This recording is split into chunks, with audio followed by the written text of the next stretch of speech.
We'd like to welcome viewers from far and wide across Canada to GM Place in Vancouver, where we expect a high-scoring contest, and Alexander McGillney has just opened proceedings with a goal at the 2:16 mark. Nikolai Habibulin has been the story early in this game. A couple of good saves on Martin Jelena. Dave Babich with a good wraparound try. Habibulin makes the save. The puck goes right to McGillney, and he's there to bang it into the empty net.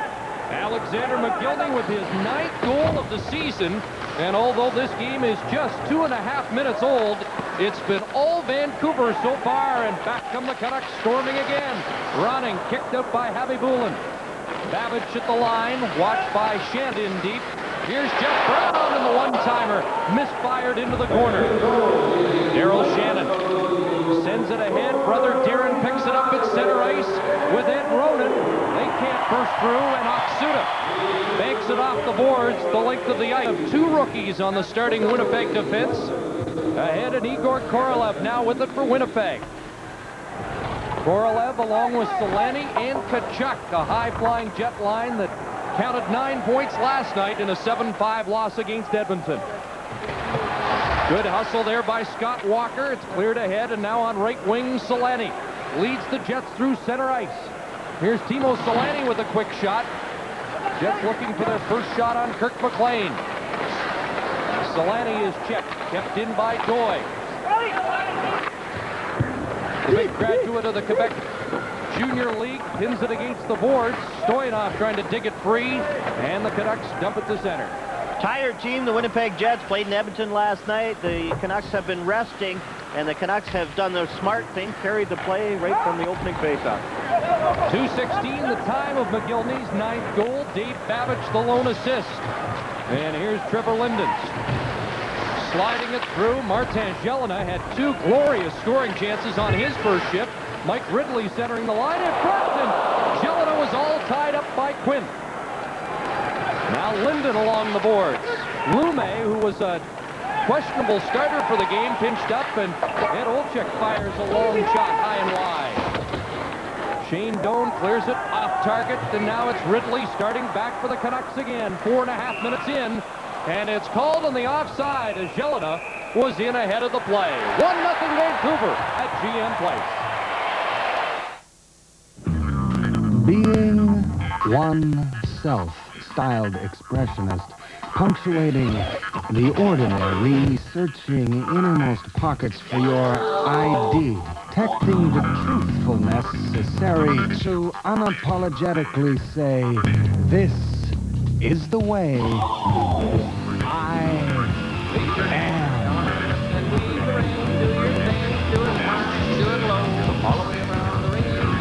I think Ford has had its best successes when we've gone in our own direction.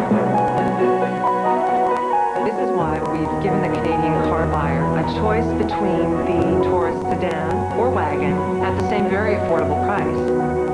So they can choose the Taurus that meets their individual needs. Sedan or wagon. It's an original idea. It's a good idea. Redesigned, re-engineered, reinvented, the 1996 Ford Taurus. Problems continue. Dave Manson with an interference penalty at 4:30. Dave Babich goes around the net. Neil Wilkinson spins around. It doesn't take anybody. Alexander McGillney's right there to bang in the rebound. No chance for Nikolai Habibulin. McGillney doesn't waste any energy. Gets in position, has that stick on the ice, and always the opportunist. Perfect position to bang that one in. Number 9 on the year for Alexander McGillney. And that moves him into top spot in the goals scoring race as the Canucks go on the power play. 9 of 40 this year, just 1 for 9 on home ice. Russ Portnoy's up there. Cliff Ronning comes to the line. Here's Jeff Brown rolling puck. And off the leg wide of the net. Around the boards, and Mike Eastwood after it as it slides to center. McGillney, his pass. Caromed off a jet to Russ Portnoy, who gave it up, and it's cleared down the ice. Mike Stapleton now out with Ed Ronan to kill the penalty for Winnipeg. Just over 5 minutes into the game, Canucks with a 1-0 lead. Coming off an impressive 4-2 victory Wednesday night in New Jersey against the Stanley Cup champions. Bad pass by Ruck in the middle, and there was 4 Jets picked off and down the ice. Now Brown clears it ahead. Pavel Bure is on the move. Here's Bure to the line, looking for Trevor Linden. Pass doesn't get there. Ronan feeds it ahead. Numanen fanned on it, but they do get it out to center. 48 seconds left in the power play, and now it's Trevor Linden moving in. Having goal of the save, rebound off the goalpost as Cliff Ronning had a sharp angle and couldn't find the twine. And it came off the post right back to Nikolai Habibulin as he was getting back into the net, into the glove and the whistle.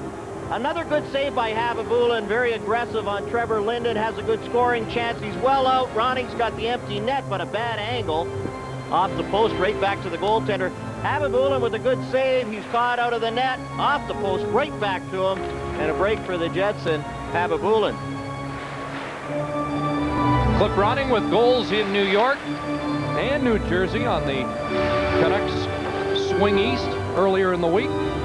Had a power play goal in that swing and a power play assist against the Rangers in a losing effort. And there is one of the hottest players in the NHL right now, Keith Tkachuk, with 7 goals in his last 5 games. Canucks power play 4th in the league. 35 seconds to go on this advantage as it comes back to Lume. Mike Ridley sizes it up. Waksuda in front. The shot put wide. Linden took a high stick, and the Jets are able to clear down the ice. I don't know how Trevor Linden got that shot away. He was being covered by 2 Jets, and he still directed it at the net, just missed. Mike Ridley hits the line, but Canucks offside on the left wing. Hedekin in ahead of the play. Brickley very pleased with the way his team played in New Jersey. He had a long practice on that road trip to work on defense. He wants his talent in the forward position, but his defense is not the best in the league, and he says if we do play team defense, that will really help his defensive core out, and we won't have to worry about goals. We'll score lots on our own. And that sounds exactly like Terry Simpson. Same message for the Jets. No trouble scoring, highest scoring team in the NHL, but they've also given up the most goals so far this year. They've given 1 up here in the first period, 1-0 the score. And play whistle down as Tim Hunter was taken into the net, and the penalty has expired. Nikolai Habibulin in net. He has the only victory on the road that the Winnipeg Jets have, and that was Wednesday night in San Jose when Habibulin played very well. So did his teammates. His teammates got the early lead in that game and then sat back. After the first period, they played so well in the first period, they were ahead 4-0, and then sat back and watched their goaltender play. Last night, Habibulin let in 4 in the first period, was relieved by Tim Shovelday.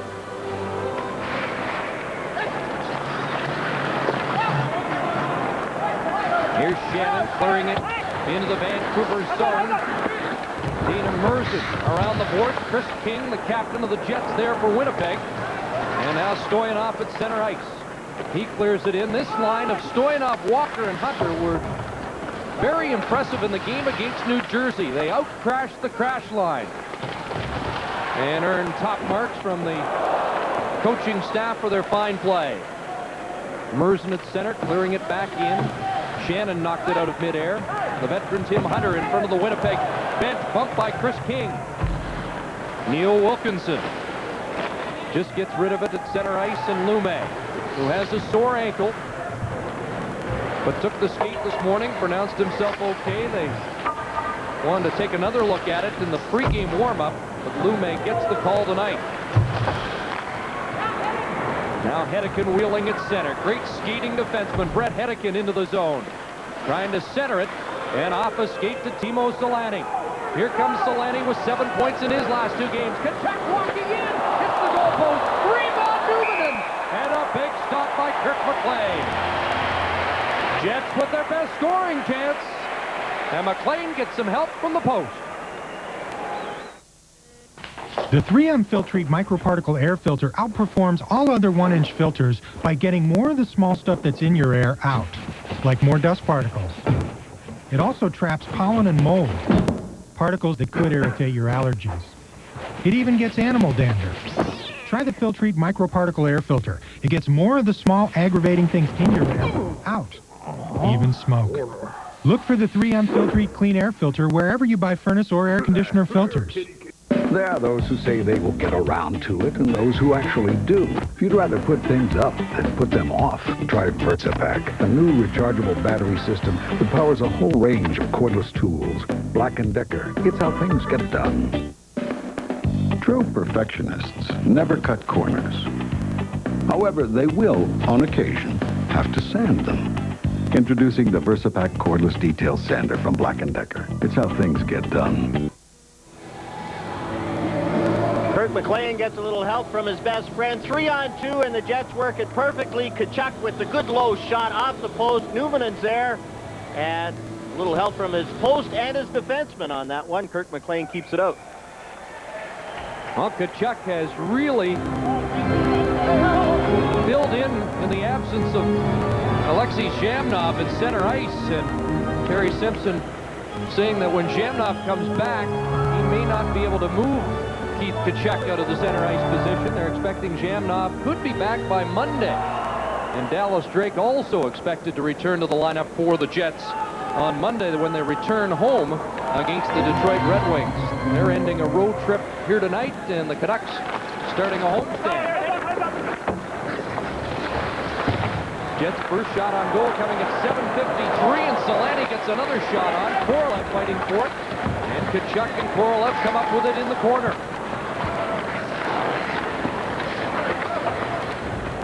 Lee Proline for Vancouver gets it ahead, and Hedekin, Son's helmet, moves into the Winnipeg zone. Right wing pass, Linden can't find it.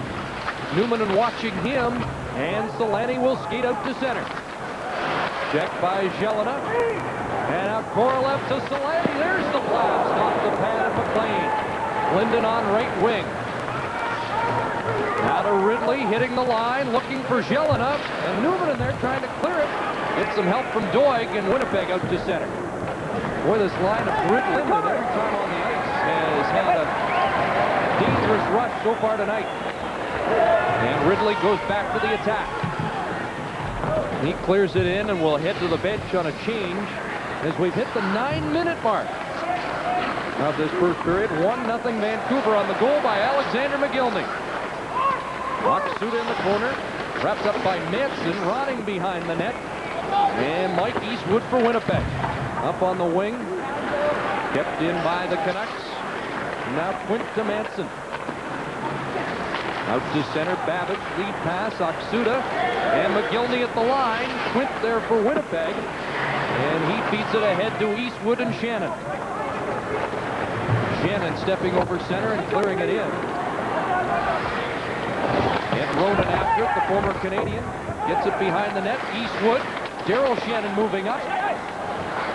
Darren behind the net lost control, and Jeff Brown clears it around. Ronan keeps it in against McGillney. There's Darren Shannon draped against the glass by Babbitt. Ronan looking for the loose puck. It comes, and now McGillney starts back. Flipping it high into the air on Tabby Boulin, who will hold on to it for a faceoff. Little line matching already by both coaches as Rick Lee tries to get the Ridley, Jelena, Linden line out against Solani, Tkachuk, and Korolev. Three pretty good lines for the Vancouver Canucks. Two that are definite offensive threats, and then you've got Trevor Linden on the other line, can score goals. Defense pairing, as you mentioned, Chris, Jyrki Lumme got hit by Russ Courtnall's shot in practice, was a doubtful starter. Pavel Bure's had some problems with a finger, and his production is down, but on the road trip played very well. Just got a shot wide there. He had 2 points last Saturday against Edmonton, but in 4 of the last 5 games, Bure has been without a point. Here's Turcotte almost breaking away as he snuck in behind Lumme. But Lumme turns up ahead to Bure and Courtnall as they race in. Pass into the slot for Ojik, but coming back was Ed Olchek. He came up with it and dumped it back down the ice.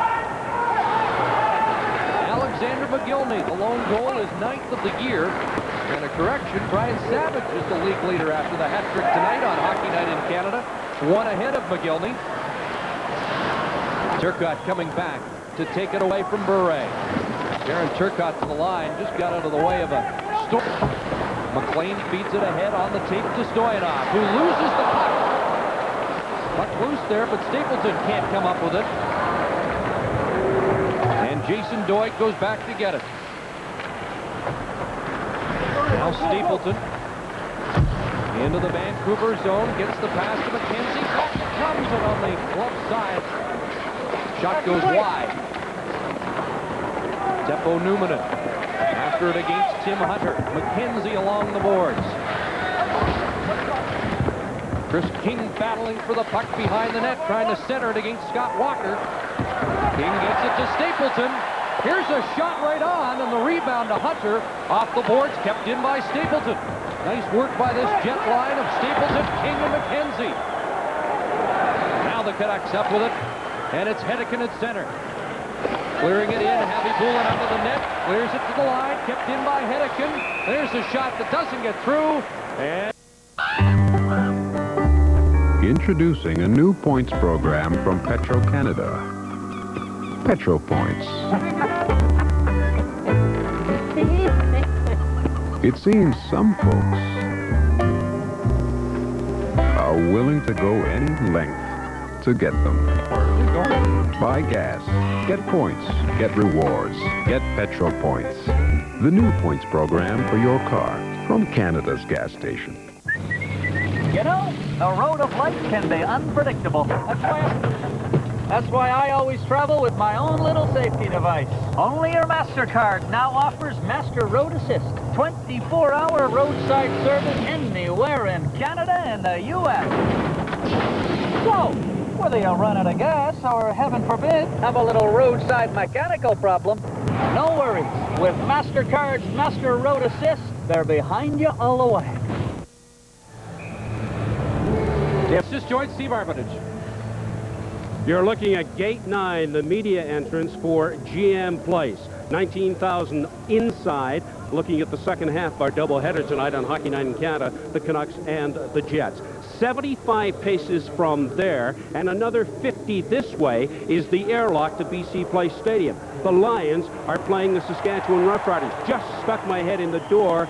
No score to report. First quarter action. Over 20,000 inside BC Place watching football, close to 20,000 watching hockey at GM Place. And Steve is well conditioned as the athletes in both BC Place and GM Place tonight as he runs back and forth. Chris King has 2 minutes for interference, and that's the only penalty up on the board. Ed Olczyk is sitting out Jim McKenzie's penalty. There was the interference. Chris King gives Scott Walker a shot as he goes by, and that's called by Paul Dvorsky, and Terry Simpson's looking at his team, trying to kill off another penalty. Yeah, penalty killing's been a problem for Terry Simpson's team so far this year. 22nd in the league, 77.4% efficiency rate. And there are the numbers for Rick Lee's power play.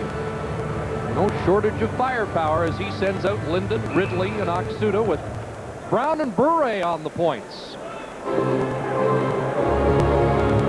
Kachuk to take the face-off against Ridley, and he wins it for Winnipeg. And Vancouver will have to retreat. Stapleton, the other penalty killer. As Bure gets it ahead to Mike Ridley.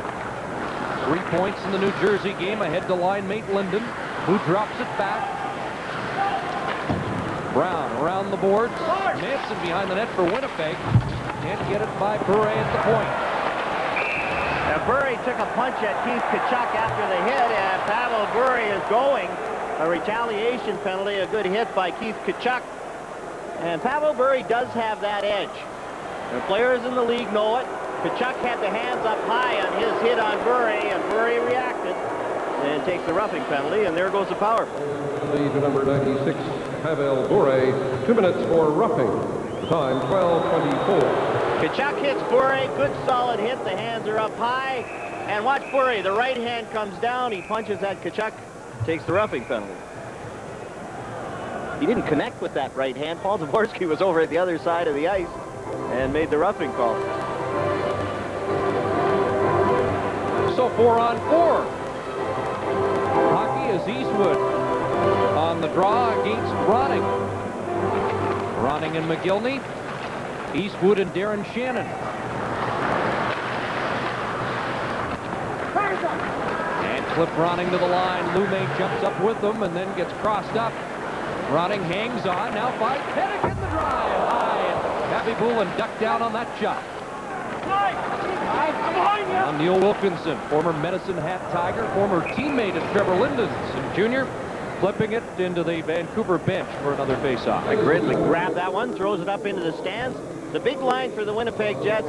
Keith Tkachuk, Igor Korolev, and Teemu Solani. Alexei Zhamnov coming back will fit in there, and Terry Simpson will be able to move Keith Tkachuk wherever he wants. Mike Stapleton's in for Randy Gillen tonight. Jason Doig is in for Stuart Malgunas, who played in Edmonton last night. They try and play Manson and Newman with their youngsters, Quint and Doig and whoever comes in, and play the two veterans as much as they possibly can. Not many teams in the NHL have an 18-year-old defenseman and a 19-year-old. A couple of rookies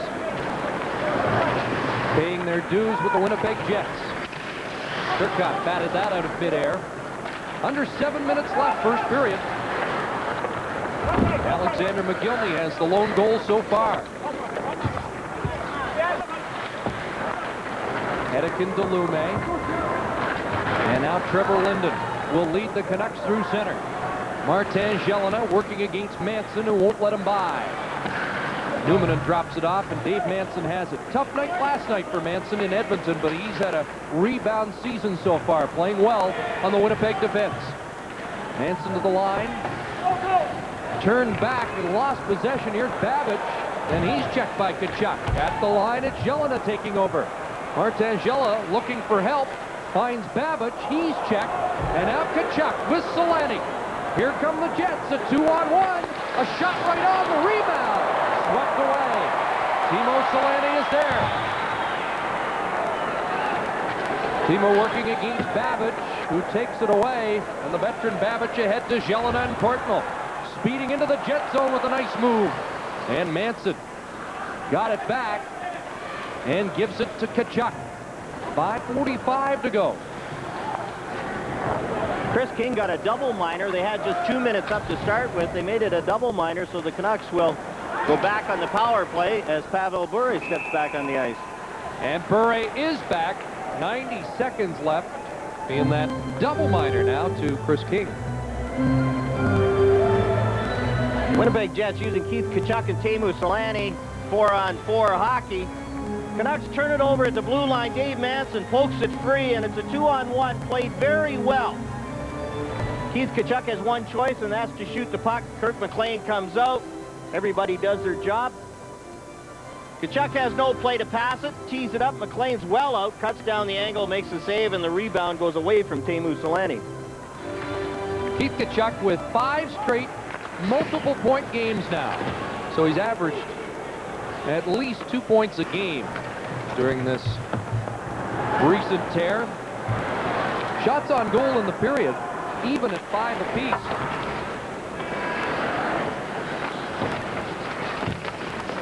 In behind the net, Neil Wilkinson has it for Winnipeg. Courtnall trying to get it back. And they continue the battle. McGillney knocked it away, Ronning to the point. Here's the shot by Bure off a skate wide. Eastwood to the line and out to center ice. Under 5 minutes to go in the first period. And now 47 seconds remaining in Chris King's double minor. Courtnall passed it back out to center. Pavel Bure winding up. He got by Turcotte. Works it in. McGillney calling for it. It goes to Ronning instead. McGillney at the side of the net as Ronning fires right on. And Happy Bullen, who's unbeaten against Vancouver, makes the save.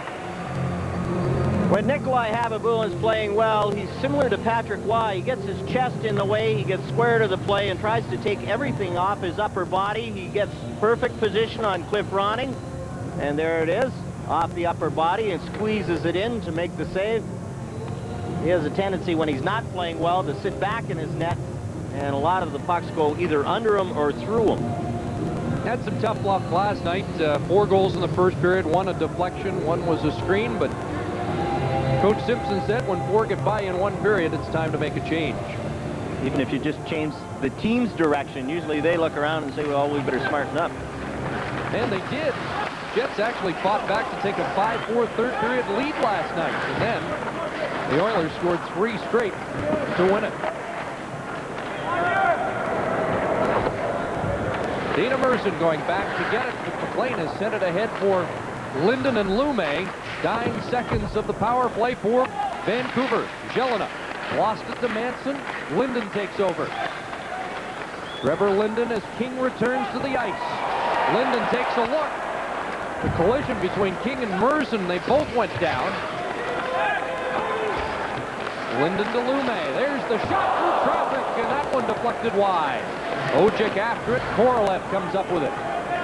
Igor Korolev, dangerous cross-ice clearance. Shot by Jelena out to center.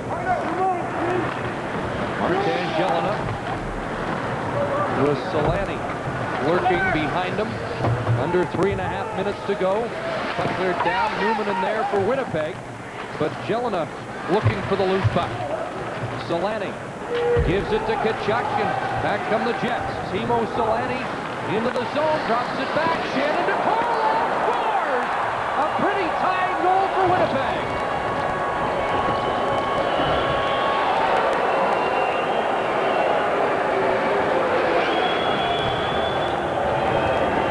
On the rush, the Winnipeg Jets, dangerous. Teemu Solani takes the puck to the corner, and Daryl Shannon makes a great pass to Korolev. Korolev fakes like he's going to go across, and then just slides it right through Kirk McLean. What a pass by Daryl Shannon. Korolev's there, fakes like he's going across, opens up the goaltender, and then just slides it through. Well, just the second road goal for Igor Korolev, who also scored in Edmonton last night, and he has 9 on the year to match McGillney's total. As Igor Korolev has flourished on a line with Kachuk and Solani. Penalty coming up behind the play. As Shannon was tripped, and the Winnipeg Jets will be on the power play when we return. More and more people are switching to Ford Mercury, like Natalie Briand and her Ranger. First new vehicle happens to be a truck. Men like women in trucks. Why is that? Because they're in control. Get the maximum yield at minimum rates. 95 Ranger, just 4.9% financing or cash back at your Manitoba Ford and Mercury dealers. What do you have there? Airbag?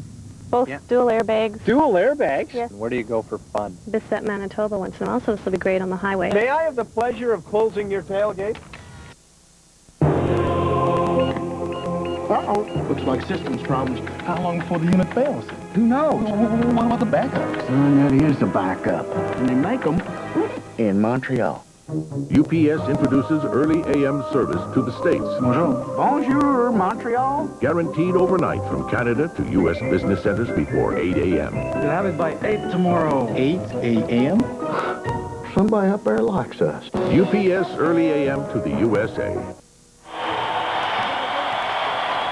Leif Rolene goes off for roughing. I thought it was more of an interference on Darren Shannon. Shannon in behind the play. Rolene whacked at him, takes a roughing penalty, and the Winnipeg Jets have a power play opportunity. Well, they've got some gunners, too. Highest scoring team in the league, 12th ranked on the power play so far this year. They had a couple of power play goals last night. They've got 3 in their last 2 games, and the power play, like anything else, a matter of confidence. And when you've had 2 in the previous game, you usually feel pretty good about yourself. Terry Simpson with Perry Pern as assistant coach. One of his assistants, Randy Carlisle, the other, on the bench. As the Jets get their first power play chance of the game. Manson gets it ahead to the goal scorer, Korolev, who ran into Brown. And that came from the Winnipeg side of center, icing the call. Igor Korolev has just passed last year's goal-scoring total. He had 8 all of last year, 9 already this season.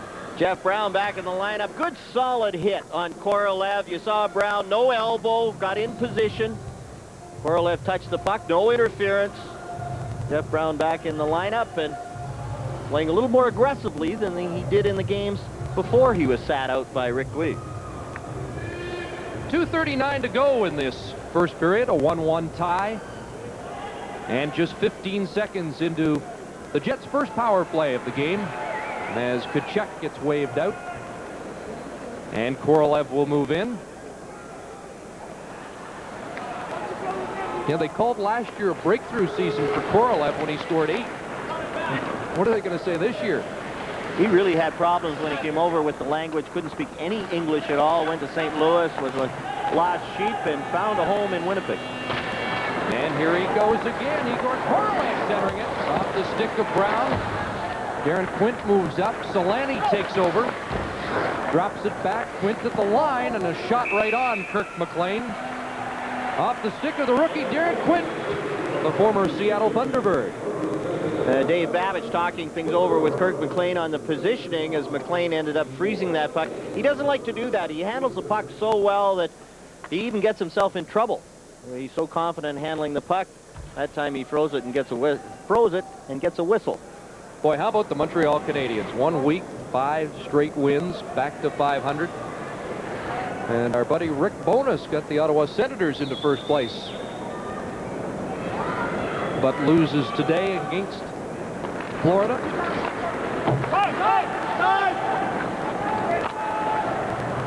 Here a 1-1 tie. And the Jets trying to get this power play kick-started. Manson to Quint. And the rookie at center, watched by Courtnall. Vancouver already this season with 3 short-handed goals. Solani, his pass broken up by Courtnall. Quint took a whack at it, and now Jeff Brown takes over. Looking for Courtnall. That pass doesn't get through. But so far, Winnipeg ineffective with the man advantage. Korolev giving chase. Leaves it in the corner for Solani. Back to the rookie. There's a shot right on off the stick of Manson. And Bure gets it by Manson down the ice. 22 seconds to go as the Canucks change penalty killers. And Darren Quint finds Solani loose. Timo Solani ripped that one wide. Nice pass by Darren Quint as Solani was loose, and now Timo Solani has been shaken up. And this might be a 5-minute penalty as Dana Merzen chopped at Solani, and Paul Dvorsky is going over to talk to Solani.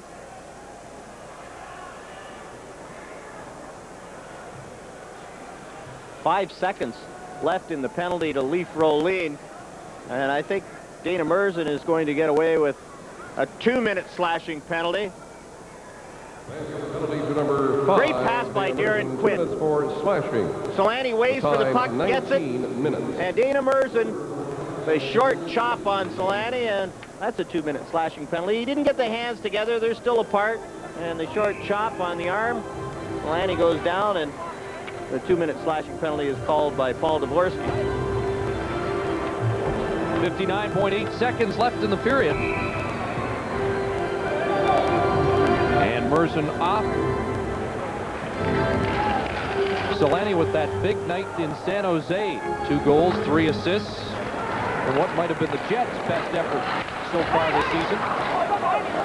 So a 2-man advantage is now over as Rolene returns to the ice. Turcotte shot blocked by Linden.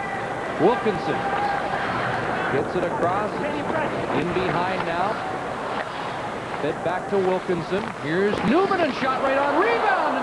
Turcotte couldn't get his stick on the loose puck in the goal crease. Turcotte with a half-minute left in the period. Wilkinson shot bouncing through wide. Canucks trying to clear it to the line. Kept in by Wilkinson. Darren Turcotte can't get it past Hedeken. Now Newman puts it through and right on.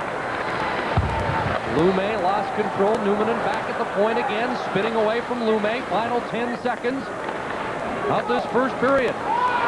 Teppo Newmanen. One more shot, tipped wide, centered, stopped by McLean, and that will do it for the first period. As Timo Solani checks out the damage on the Winnipeg bench. Winnipeg Jets, after a slow start, first 5 minutes, the Canucks really carried it to the Jets. But the Jets have bounced back, played very well in the second half of that period, and earned the even score. Shots on goal in the first period by the Winnipeg Jets, 10 by the Canucks, 6. The goal scorers, McGillney and Korolev, and the score after 20 minutes of play, Winnipeg 1, Vancouver won. When it comes to investing, sometimes you can feel utterly alone. That's where dynamic mutual funds can help. Along with your independent financial advisor, you have a dynamic team of dedicated managers, partners, pulling together to achieve the only financial goals that matter, yours. Dynamic Mutual Funds, your partner for dynamic performance. Ladies and gentlemen, we have ourselves a homicide. The critics are calling Seven the suspense thriller of the year. Come take a look at this. 2 thumbs up, say Siskel and Ebert. Seven is the best movie of the year. His murders are sermons to us. Rolling Stone says Seven is a nerve-jangling thriller with a gut-wrenching climax. Seven will knock you out of your seat. Brad Pitt, Morgan Freeman, Gwyneth Paltrow. Seven. Now playing. Okay, listen up. There's a new Sports Select game in town called Point Spread, and it works like this. Every game has a favorite and an underdog. Usually the favorite will eat the underdog's lunch. So Point Spread was invented. The favorite just can't win. He has to cover the spread. That evens things out. And the winnings make it worth your while. So bone up on new Point Spread from Sports Select. Oh, it's an easy way to get in the game. When you buy or sell a home, you can place full confidence in any of these Delbro representatives. Each is a trusted professional with the integrity and knowledge to serve you better. The people at Delbro work together, so each has access to fully reliable information and more opportunities. Dedicated, understanding, responsive. They are the pride of Manitoba. Delbro Real Estate. Welcome back to Vancouver and GM Place. We have completed one period of play, and we are deadlocked at 1. McGillney for the Canucks and Korolev for the Jets. Joining me now is a Vancouver Canuck who's off to one of his quickest starts ever, 3 goals and 3 assists. Cliff Ronning. Cliff, a quick comment on period 1. Well, it was a good, fast-paced game, that's for sure. So far, there's been a couple penalties and power plays for both sides. It's been entertaining. Cliff, speaking of quick and fast-paced, you're off to one of the best starts you've ever had. Any reason for that? Well, I don't know. Last year was a tough year for myself. With the 40 games I didn't play as well as I thought I could have, and I wanted to prove that I can still, work hard and help Vancouver win. I followed your career since you were a junior with the New Westminster Bruins, and I've always felt that you were a great passer of the puck, but I don't think I've ever seen you pass as often or as well as you have this year. Is that because you happen to have a guy by the name of McGillney on the line? Well, obviously, for anyone out there that gets a chance to play with a guy that scored 76 goals, you're going to be looking for him to get him the puck, and that's what I'm trying to do, is get him the puck, because he can definitely score. Has he ever said anything to you about passing the puck? It looks to us like sometimes if you don't pass, you get the evil eye from Alex the Great. No, not really. I think he just wants, I guess, as a centerman, someone that works hard, and I've been trying to work hard and trying to get him the puck. He knows that's what I'm trying to do. So sometimes they're following him around a bit too much. I have to try doing it myself sometimes. Make it that much easier for both of us. Goals for has not been a problem for the Canucks. Goals against has been a problem. What are you doing to try and correct that? Well, I think in the last couple games we've definitely played better defensively. They scored a goal on us here. They jumped on a 4-on-3, and I didn't know the guy was coming, from the side there, and we were outmanned, and they just made a nice play on it. But we're definitely playing better in our zone, and we're clearing the pucks for our goalie. Cliff Ronning, thanks for doing this. Appreciate it. All right, Cliff Ronning of Vancouver Canucks has been my guest. Next, a CBC News Break. You're watching Molson Hockey Night in Canada from GM Place in Vancouver.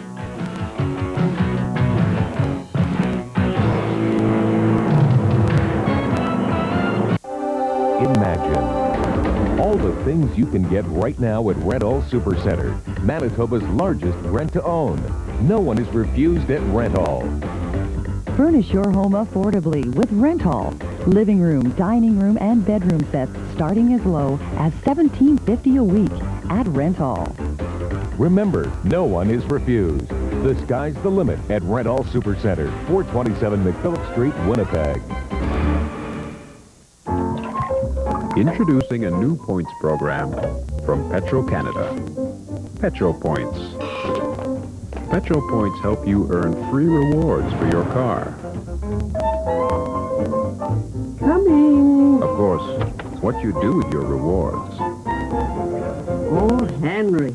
is up to you. Happy birthday, Mom. Petro Points, the new points program for your car. Canada's gas station. From the producer of Lethal Weapon, a high-tech Russian mob is planning the heist of the century. We'll have them by midnight. An attorney who's discovered their plan This could be it. We've got her. Has become their target. We know more about her than she does. Now, one cop is her only defense. Somebody knows every move we make. Take them out. William Baldwin, Cindy Crawford, fair game. Starts Friday, November 3rd at a theater near you. This next Nissan needs no introduction. Excuse me. It doesn't need an introduction because it's already the most popular vehicle of its kind on the road, or wherever you happen to drive it. It has standard V6 air conditioning, cruise control, and 8-speaker AM/FM cassette. And if you're still not sure which Nissan this is, the name's right there on the back. Visit your Nissan dealer today for a test drive, because it's time to expect more from a car. Today's cars and trucks are more advanced than ever, but there is a price. Their harder working engines can wreak havoc on a motor oil, breaking it down almost immediately. That's why Castrol GTX provides maximum protection against viscosity and thermal breakdown. So use Castrol, or your harder working engine could make things hard on you. Castrol GTX, engineered for greater protection against breakdown. Look for Castrol GTX at these and other leading outlets. The countdown to the Quebec referendum is in its final hours. I'm Peter Mansbridge. Join me and the rest of the CBC National News team as we bring you comprehensive, ongoing coverage of a crucial political event in Canada's history.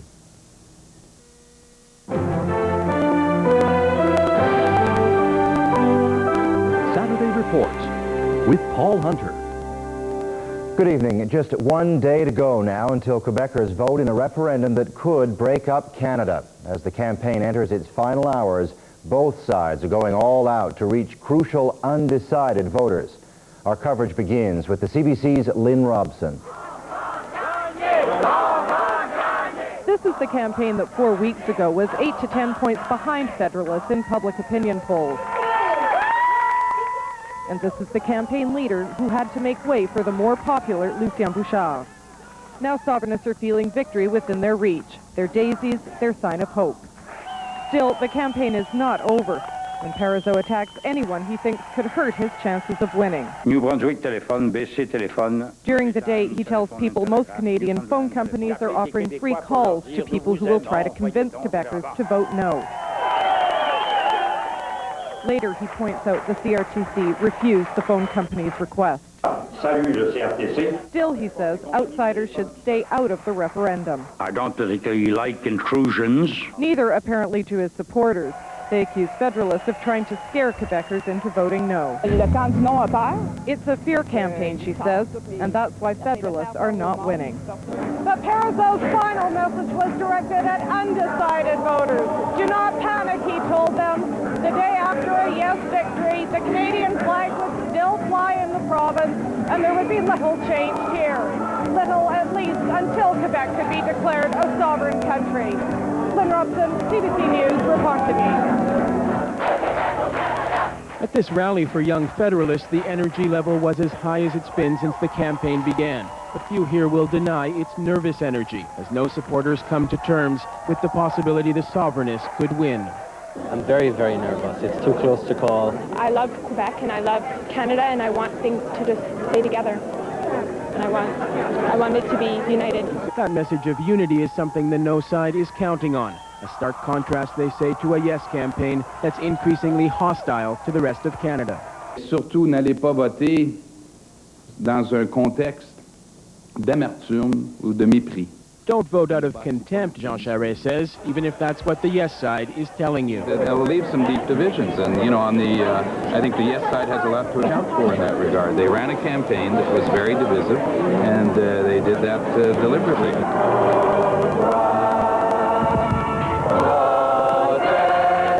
Later, they gathered in the Old Port to raise the flag before heading into the streets for some last-minute campaigning.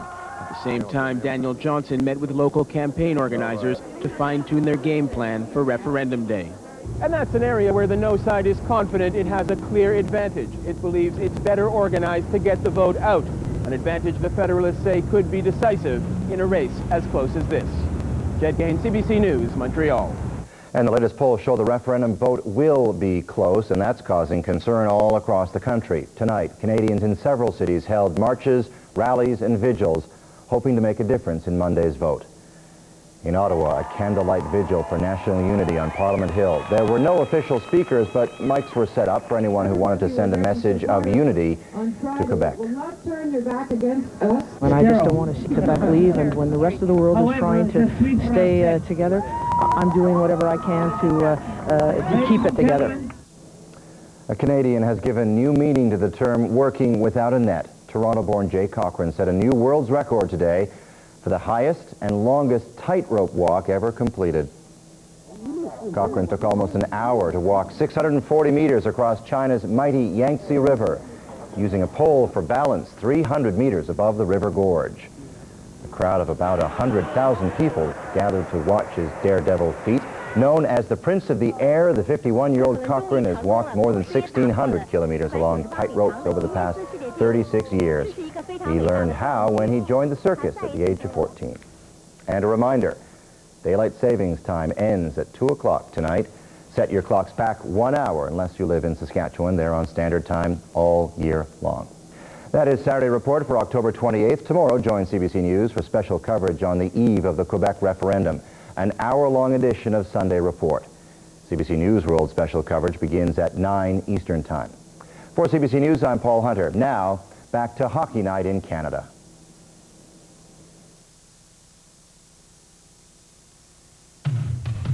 Welcome back to GM Place in Vancouver. We're tied at 1 after one period, Jets and Canucks. Let's check other scores in the NHL tonight. The Kings and the Leafs tying at 2. Brian Savage had the hat trick in leading the Canadians to a 5-3 win over the Blackhawks. Big win again for the Habs. Dallas Stars over the San Jose Sharks, still winless 4-3. Florida Panthers defeat the Ottawa Senators 4-1. Bit of a wake-up call there for the Senators, who were really on a roll. Washington Capitals double the Tampa Bay Lightning 4-2. Billington shuts out the Hartford Whalers in the Bruins 3-0 win there. Pittsburgh again getting a hat trick from Mario Lemieux, his second in as many games. Lindros had 2 for the Flyers in a 5-all tie with the New York Islanders. Second period action from GM Place in Vancouver is next. How's the back, Sam? No sense of humor. I told him to get a leaf grabber. Leaf Grabber's back-friendly design takes the pain out of raking, especially when things pile up. You just pull the slider, grab a bundle, and bag it away, all without bending or stooping. It's fast, it's easy, and Leaf Grabber comes with a lifetime warranty. Hey, when you want to save your weekend and your back, just grab it with Leaf Grabber. Grab one for yourself at these participating stores. At the Keg, we welcome you to be our guest for a night of fun, steaks on the grill, and lots of juicy details.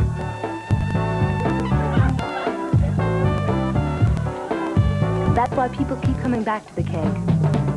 Great steaks, good friends.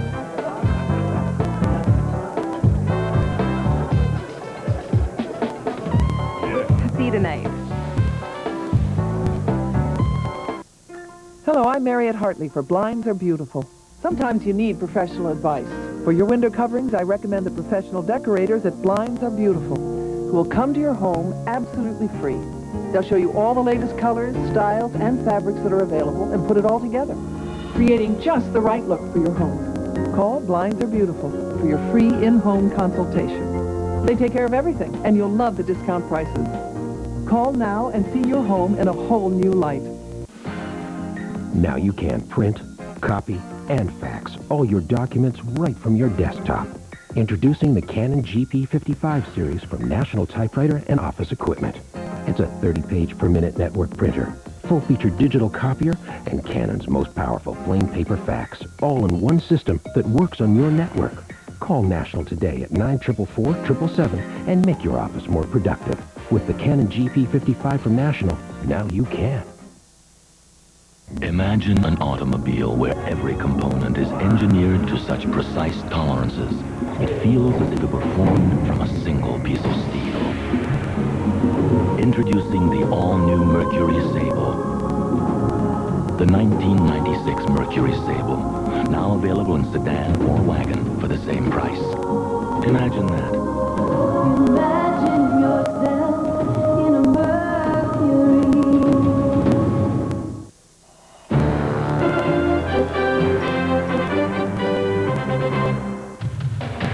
This portion of Molson Hockey Night in Canada on CBC is brought to you by Ford of Canada, makers of the ultimate in luxury, the 1996 Mercury Sable.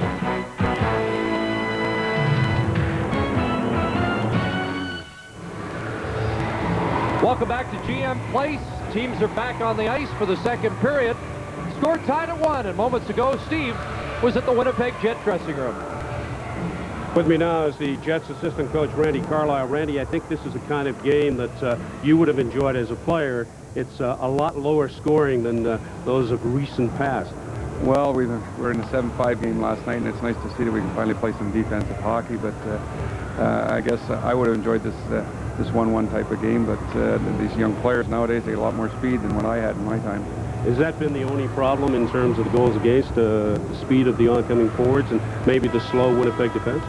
Well, I don't know if they're slow, but I think it's a combination of a lot of things. I think as a team, we got to be a lot more responsible in our own zone, and that's defense, forwards, and goaltender. Up to you, Chris. Alexander McGillney with the goal for the Vancouver Canucks, his 9th of the year, and Igor Korolev matching McGillney with number 9 on the season for the Jets in this 1-1 tie. Well, the Canucks had a few other glorious chances. Maybe Cliff Ronning had the best one with the yawning net, but a bad angle. A rebound off a Trevor Linden shot, hits the post, comes right back to Nikolai Habibulin. Chris, we had a pretty good angle as we're at the blue line, or just outside the blue line, overlooking that Ronning shot. And we didn't think it was in, but some people did. None of the Canuck players complained about it. And so there was no goal on that play. Jeff Brown has been given an assist on the Vancouver goal. It's now from Babich and Brown, and I'm sure Jeff will like to see his name in the positive side in the stat sheet. Underway with the second period, and the Canucks are short a man with Dana Merzen in the penalty box, and here's Korolev speeding into the zone. Cross-ice pass, broken up by Jelena, and a good thing was Solani loading it up, getting ready for the one-timer. Tkachuk, Solani, and Korolev up front. Quint on the power play, and the rookie has trouble with the pass, and offside is the call. Well, there you see the Brown assist on McGillney's 9th of the year, an early goal. The Canucks had 3 or 4 great chances in the opening 5 minutes. Korolev late in the period at Winnipeg with the edge and shots on goal. It's that time of year again. That time of year. Tuesday night, Halloween. People in Vancouver, you get ready early in Vancouver. The weather's been nice. A gorgeous day here in Vancouver today. It's supposed to be nice right through Halloween. Newman back in his own zone. Hands it off, and Tkachuk will wind up past Linden. Now drops it for Manson. He has trouble with it. Now at the line, Jelena came over to knock it loose, and the Canucks send it back down the ice. So the Jets we've seen on the power play tonight have not been sharp. As Merzen returns to the ice. Here's Bure. Looking for Courtnall. That's broken up, and Turcotte starts back. Turcotte flipping it in. McLean out to get it, and he'll give it to Jeff Brown. Brown hit Dvorsky, the referee, with it. Babich off the boards and out to center. Olczyk on the line for Winnipeg, along with Turcotte and the rookie Shane Doan out of Halkirk, Alberta. And the pass cross ice. Doan couldn't reach it, and Courtnall will take over. Speedy Russ Courtnall now at center ice with Bure and Olczyk. Here's Pavel Bure into the Winnipeg zone, passing it off the stick of Habibulin. Off the glass, it comes down to Hedekin, and now Bure with it again. Leaf Rolene at the line, the shot right on, and the rebound cleared by the Jets. It'll be kept in by Rolene. Now Daryl Shannon up to Olczyk, and he gets it by Rolene out to center, and Olczyk hands it away. Here's Doan firing it right on. McLean the save off the Jets' first pick, 7th overall in the draft. The Memorial Cup MVP, Shane Doan. Shane Doan with a good smart play. He didn't have an angle to carry it in, so take a shot on goal. Odjick gives it away, and Doan realizes that he's in trouble and just drills it at Kurt McLean. Lee Ferolin has the angle on Doan, so Doan takes the shot, and Kurt McLean has to make a good save and bail his partner Gino Odjick out. There goes Ed Olczyk walking to the Jet dressing room. We don't know whether that's an equipment problem or an injury. There's a shot from the point right on. Eastwood puts the rebound back in front, gets it again, trying to center it against Ronning. Mike Eastwood battling away there, and now Ronning gets it around the boards past Darren Shannon, who lost his stick, but he gets the puck and the stick simultaneously. At the line, kept in by Manson. Darren Shannon behind the net. Ronan loose in front. Shannon didn't see him. Tied up by Lumet, and now Ronning passes on right wing to McGillney. Here's Alex McGillney over the line, drops it back for Ronning, walking in! And Heavy Boolin down. They couldn't get it by the Jet goaltender. Another great chance by Cliff Ronning, and a penalty coming up against Winnipeg. An interference penalty as Alexander McGillney was going in. A 3-on-2 for the Vancouver Canucks. We saw the Winnipeg Jets work their magic on a 3-on-2. The Ronning-Oksuda-McGillney line. A great scoring chance on a 3-on-2 of their own. McGillney goes wide, turns the defenseman. Ronning goes wide and waits for Heavy Boolin to go down, and then slides it, but slides it high and wide. McGillney's interfered with on the other side. Ronning is very patient, waits for the goaltender to go down, has some room, but I think he got the post again, the first chance, he was right on the goal line again, Chris, before he let that shot go, and you can see him shaking his head. That's 2 posts tonight. Yeah, Heavy Boolin was down and just waiting for the red light to go on, but Cliff Ronning's had some tough luck tonight as he tries to extend his point streak to 4 games. Trevor Linden has an 8-game streak, and he's out on the power play for the Canucks. Manson trying to knock him off the puck. 3 minutes into the second period. A 1-1 tie. Bure going to the side of the net, but it's broken up by Newman, and here come the Jets. Tkachuk roaring into the zone, and Keith Tkachuk almost had Brown beaten. Bure will take over as Brown makes his way out of the Vancouver net. Pavel Bure clearing it in. Ridley on the near side. Newman in there for Winnipeg. Oksuda back to Ridley. Ridley throws it in front. Bure down there again. Into the corner looking for Oksuda. He's got it behind the net to Ridley. First minute of the power play gone.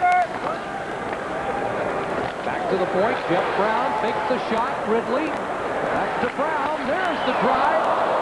And it bounced off somebody in front to the corner, and Bure. Pounded by King. Another penalty coming up. Here's Bure, the shot. Rebound for Ridley. And as Newman touches it, play whistle down. Chris King will go off for slashing. And Vancouver will have a 2-man advantage for 41 seconds. And the face-off deep in the Winnipeg zone. Chris King's distance between himself and Pavel Bure too far so that he had to reach before he could try and hack at the arms of Pavel Bure. When you're that far away, it's a lot easier for the referee to see the slash. And the Jets are 2 men short.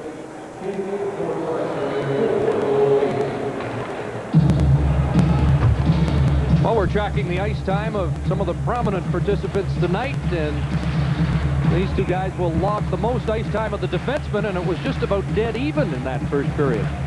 7 shifts for Dave Manson, 6, and Keith Tkachuk, lots of ice time again, a workhorse. Trevor Linden, the same kind of player, power forward, the typical power forward, both of them right around 7 minutes. So a 2-man advantage for the Vancouver Canucks, and here's Bure with a blast, and that one high off the glass and right back into the Vancouver zone, where Brown wastes little time going on the attack. Left wing pass from McGillney's offside. 23 seconds left in the first Winnipeg minor to Mike Eastwood. Brown put himself offside, give and go to McGillney, but Brown didn't slow up at the blue line, and By the time McGillney got over the line, Jeff Brown was already there. Well, we talked about Jeff Brown prior to the game.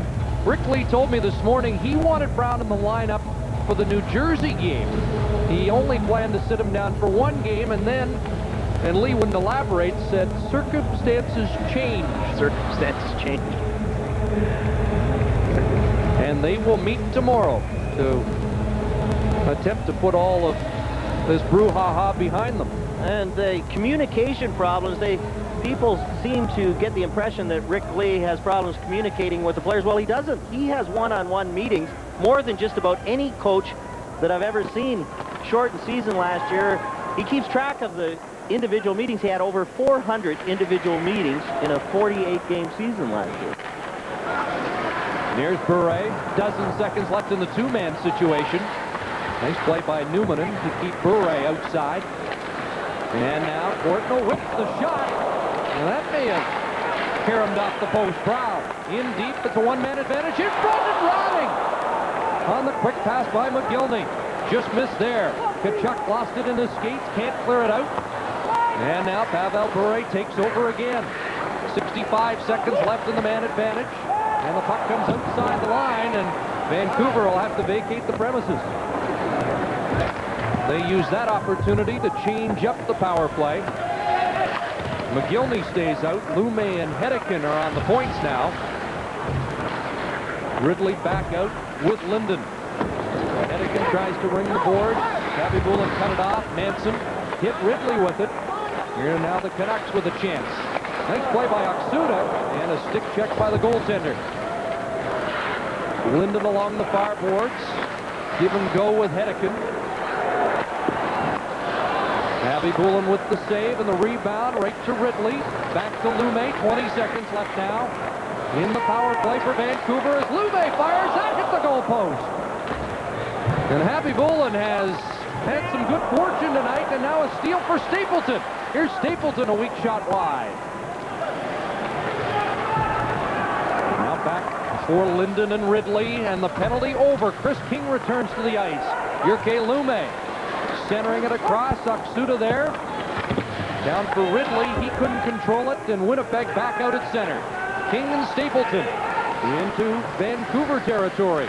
Chris King turned, and the Bracebridge, Ontario native has it go behind the net. Solani trying to drop it off.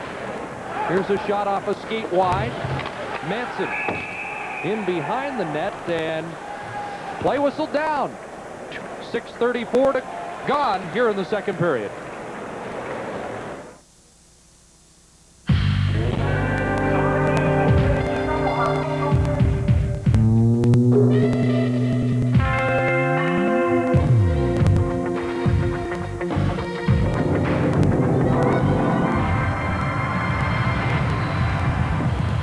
Today's world of beers, Molson Special Dries in a world all its own.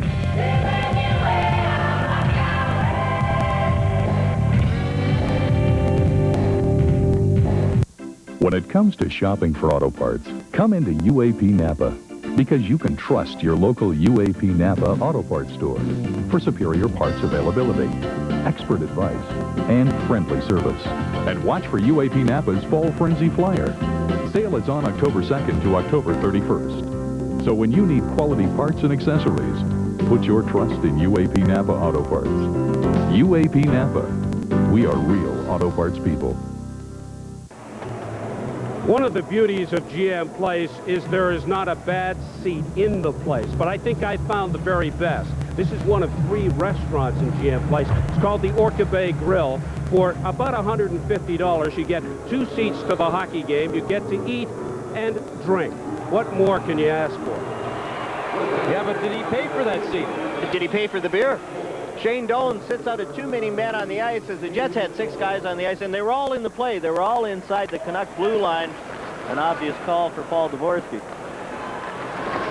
Well, they don't want to give this Canuck power play too many chances as they go back to work. Bure lost control of it. And that puck deflecting into the Canuck bench, and a good thing for Vancouver because Keith Tkachuk was loose at center ice. Vancouver Canucks, although you With the goalposts tonight, they're not getting as many goals. 4.4 goals per game, but 4.4 against. And the Winnipeg Jets, the same kind of situation. Lots of firepower up front, but problems keeping the puck out of their own net. Exciting teams to watch, though, Chris. Wide open, kind of Wild West. Last week in Edmonton, Vancouver and Edmonton, and this week it kind of reminds you of the old Smythe Division days. And the Saturday before that, Vancouver at San Jose, 7-6 still. Maybe Corey Hirsch is glad to get the Saturday night off. Here's Brown with the drive. Rebound, Bure. Couldn't handle the bouncing puck.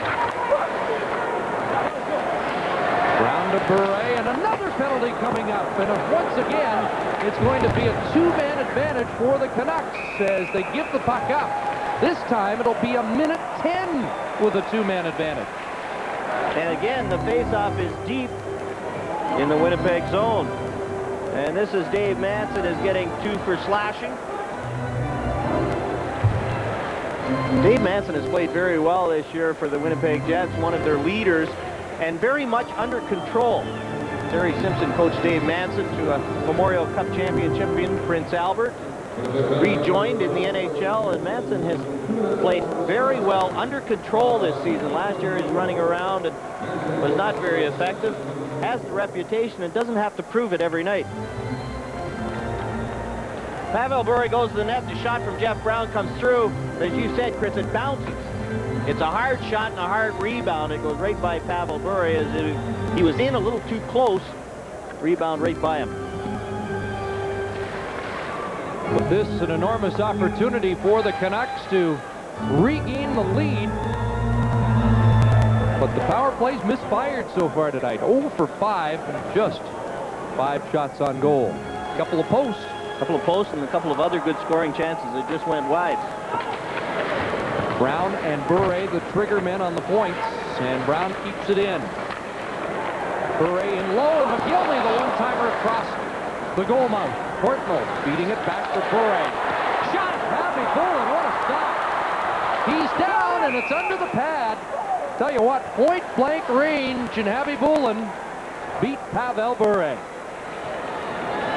Happy Bullen loves the challenge of playing against his fellow countrymen. One of the reasons that Terry Simpson started him tonight, the challenge of playing against Pavel Bure. Happy Bullen well out to cut down the angle. Good reaction to get back up to his feet, and then takes away the bottom of the ice against Russ Portnoy.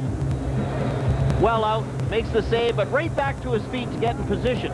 Portnoy can't hang on to it long enough, and Happy Bullen's there to make the save. 3-0 against the Canucks lifetime. He had a 45 save performance against Vancouver last year, a 4-1 win on February the 22nd. And he's on the hot seat right now, but the Jets are able to get it out. And now 42 seconds left in the two-man advantage. One of the reasons they get it out, Keith Tkachuk 5 for 7 on faceoffs this period. He's killing them in the faceoff circle. Bure will set it up. Jeff Brown. And now Bure again. McGillney, Portnoy low, and Portnoy missed the pass. Now has it. Lost control to Wilkinson, and the Selkirk, Manitoba native clears it down. And the fans a little on edge here. This Vancouver power play now 1 for 14 in their new digs. Bure speeding through center. Winds it up. Happy Bullen to save. Rebound. Brown centered it. Wilkinson down. Running. Chops at it. And the puck is cleared, and now it's a one-man advantage. And Kirk McLean has to go for a skate. And McLean flips it over the glass, and that's the penalty. And that will do it. The two-man advantage is now gone, and the two teams will be at even strength. Kirk McLean, this rolling puck, and he knew it as soon as he flipped it up. You see that LA on Kirk McLean's mask, and that LA is in tribute to Larry Ashley, the former trainer of the Vancouver Canucks, who passed away in September, and all the players have that LA circle on their helmets and Kirk on his mask. They have buttons that they wear on their sports jackets when they are dressed traveling on the road. Kirk McLean, the rolling puck, and this is tough for a goaltender. He's just trying to flip it by Mike Stapleton. He gets it by Mike Stapleton, but it's up and over the glass, doesn't get a piece of the glass, and it's a delay of game penalty served by Roman Aksuda. One's on the board, 11-11 to go in the second period, and a 1-1 tie. And in 35 seconds, the Jets will go on the power play. 4-on-4 situation here. Eastwood and Darren Shannon up front. Daryl Shannon and Darren Quint are on defense. Jelena and Linden up front for Vancouver with Lume and Merzen. And here's Daryl Shannon feeding it ahead. Eastwood. A couple of ex-Leafs there teaming up. And play whistle down. Offside at the Vancouver line. Offside the call. And we'll be back to GM Place after this. And welcome back to the McDonald's Cup as the Muppets take the ice. The All-Stars are way ahead. Oh no, the door's jammed. Hey man, they just scored again. What can we do? Play NHL Muppet Mania at McDonald's today, and you can win great prizes, like one of 50 all-new 1996 Mercury Sable or Ford Taurus vehicles, Bauer inline skates, Nestle Crunch Bars, or $100,000 cash instantly. No more of this nice pig. Give me a boost. Here we go. Sorry. Come on. Play NHL Muppet Mania at McDonald's today. The bumpity bow bow. Are you going to be in there long? Yes, dear. When you called Lori and got that wrong number, you get a credit for it? Not yet. Well, don't rush into it. I can't You get... just love putting stuff off. Look, they told me wait for the bill to come, then call back to apply to get the credit. I see. They're making you wait. That's right. Just like you are.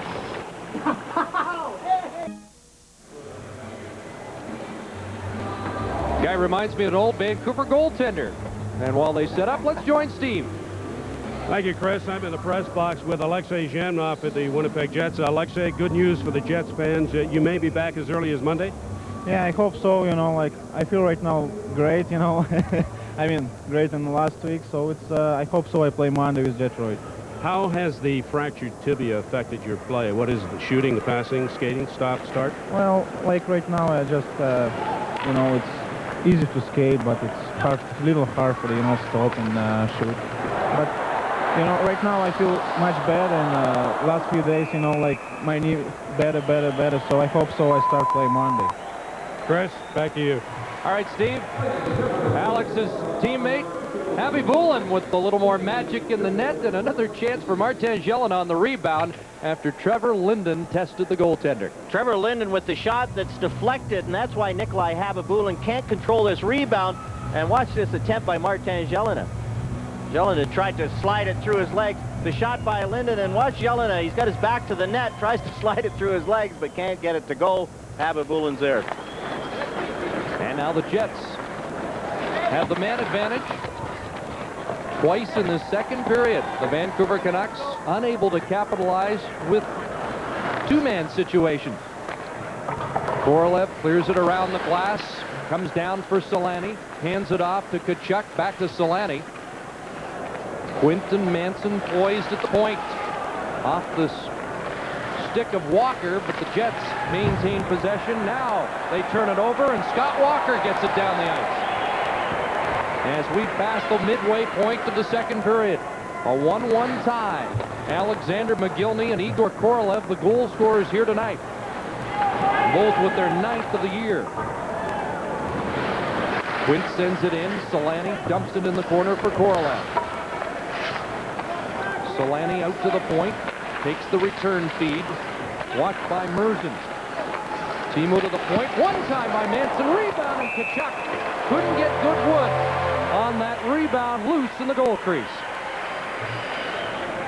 Good job by the Vancouver defenseman keeping the shooting lane open, and Kirk McLean able to see that shot.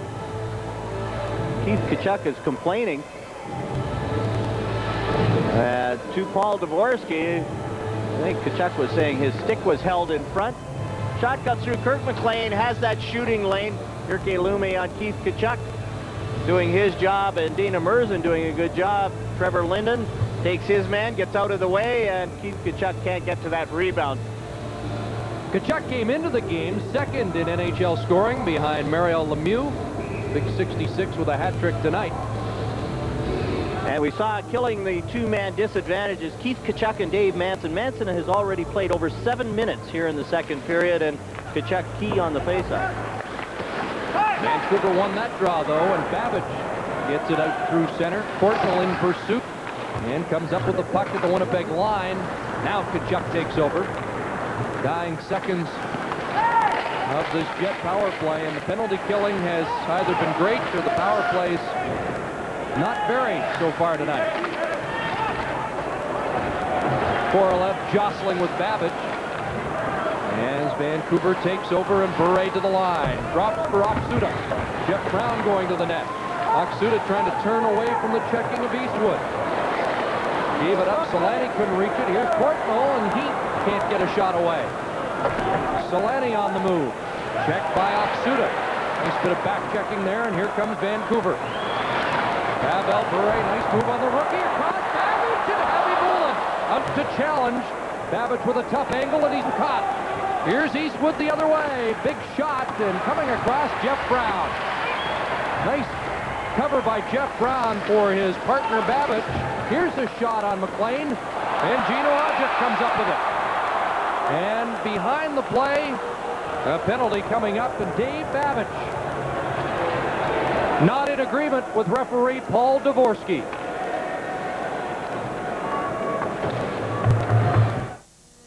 This next Nissan needs no introduction. Excuse me. It doesn't need an introduction because it's already the most popular vehicle of its kind on the road, or wherever you happen to drive it. It has standard V6 air conditioning, cruise control, and 8-speaker AM/FM cassette. And if you're still not sure which Nissan this is, the name's right there on the back. Visit your Nissan dealer today for a test drive, because it's time to expect more from a car. You know, she can't be amortized, or averaged, or indexed, but she is my most valuable investment. She's why I need to feel good about my financial investments. Canada Savings Bonds. This year they're even better, with competitive interest rates guaranteed for 3 years, and now they're available for your RRSP. You know, you gotta invest in what's important. Canada Savings Bonds. Buy yours by November 1st. Closed captioning for tonight's game is provided by Apple Auto Glass, with more than 120 locally owned dealers across Canada who install and service Apple Auto Glass guaranteed products. Dave Babbage for interference. Dave Babbage had the good scoring chance at one end and came back, takes an interference penalty in front of his own net. Jets 0 for 3 with the power play tonight. Darren Turcotte. Back to Wilkinson, the drive. Puck is loose in front. And out of the scrum, it's chipped away by Scott Walker. 8 minutes left, second period. Still a 1-1 tie, and here's a turnover, and McGildy almost got loose. Checked by Wilkinson at the last moment. Now the Jets clearing it in off the stick of Numanen. Lume lost it behind the net. Darren Shannon hit by Merzen. And the Canucks neatly work it to center. Lume, checked by Turcotte. A hit for Darren Shannon. He passes it cross ice. Eastwood has it. Mike Eastwood in. Loose and off the stick of Lume, and just wide. At the point, Manson, wrist shot, and that got through on McLean. Puck knocked down by a high stick, and that'll bring the face off the length of the ice as Shannon cleared out from in front of goaltender McLean. I think that shot from Manson hit Kirk McLean right in the face. Well, let's join Steve Armitage with the general manager of the Calgary Flames, Doug Risebrough. Doug, it's a lot more fun at this point watching somebody else play the way your team has gone of late. Yeah, we've struggled. There's no doubt about that. We've had a lot of distractions, and some are in our control and some of them aren't, and we're trying to deal with them and move on. Is there any reason to press the panic button right now to change things? Well, you know, we started a lot of games on the road. 13 of our first 16 are on the road. And the year we won the Cup, the following training camp we had in Moscow in Russia, and we had a long road trip on that, and we didn't handle that very well then, and that team was considerably better than the team we're playing with now. So we've got to get through that stretch. We've got to resolve the Nieuwendyk thing. We've got to put Roberts behind us, knowing that he'll be back later in the year, and just move forward. Thanks, Doug. Good luck. Chris? Well, Doug Risebrough was in Edmonton last night, and as long as the Flames are struggling, the speculation will increase about where Joe Nieuwendyk is going to end up. Tough situation for the Flames right now. You were in Calgary last night. It really is. They play 6 of their next 7 on the road. Just a feeble effort last night. The Detroit Red Wings dominated, and it's a tough situation for everybody in Calgary.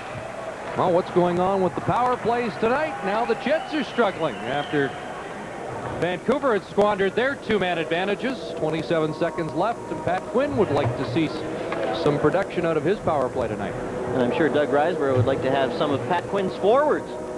George McPhee looking on with Pat Quinn as the Vancouver Canucks. This Jeff Brown incident, it affected everybody. Everybody thought, well, you know, it's a lot of players get benched throughout their career, and all of a sudden it was front page news in a couple of the papers and full page news in the sports sections. Jeff airing it out in the media and then suggesting the media had blown it out of proportion. Well, under 20 seconds left in the man advantage as Stapleton passes on right wing. Here's Korolev moving in. Bad angle, shot on goal, and McLean let the rebound drop, but play whistle down and a pile up in behind him. Lee Frolin followed through and hit Igor Korolev after that shot. Kurt McLean had some problems with that. Dropped it. Was over to his stick side. Korolev's coming down his wrong wing.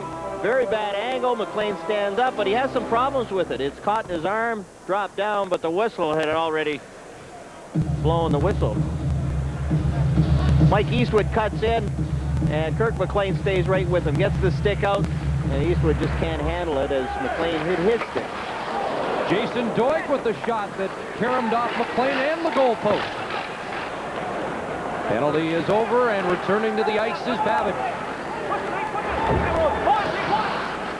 Rolene tied up in the corner. Puck comes loose for Eastwood. Behind the net, Darren Shannon. Ronan parked in front. Here's Darren Shannon trying to muscle his way towards the front of the net. Linden won't let him pass. Now Ronan behind the net. Didn't get to him. Moving down low is Doig.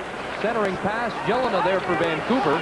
Newmanen lofts a backhand off the stick of McLean. Jelena will take over, but a high stick and play whistle down. 5:45 left, second period, and we're still tied at 1 apiece.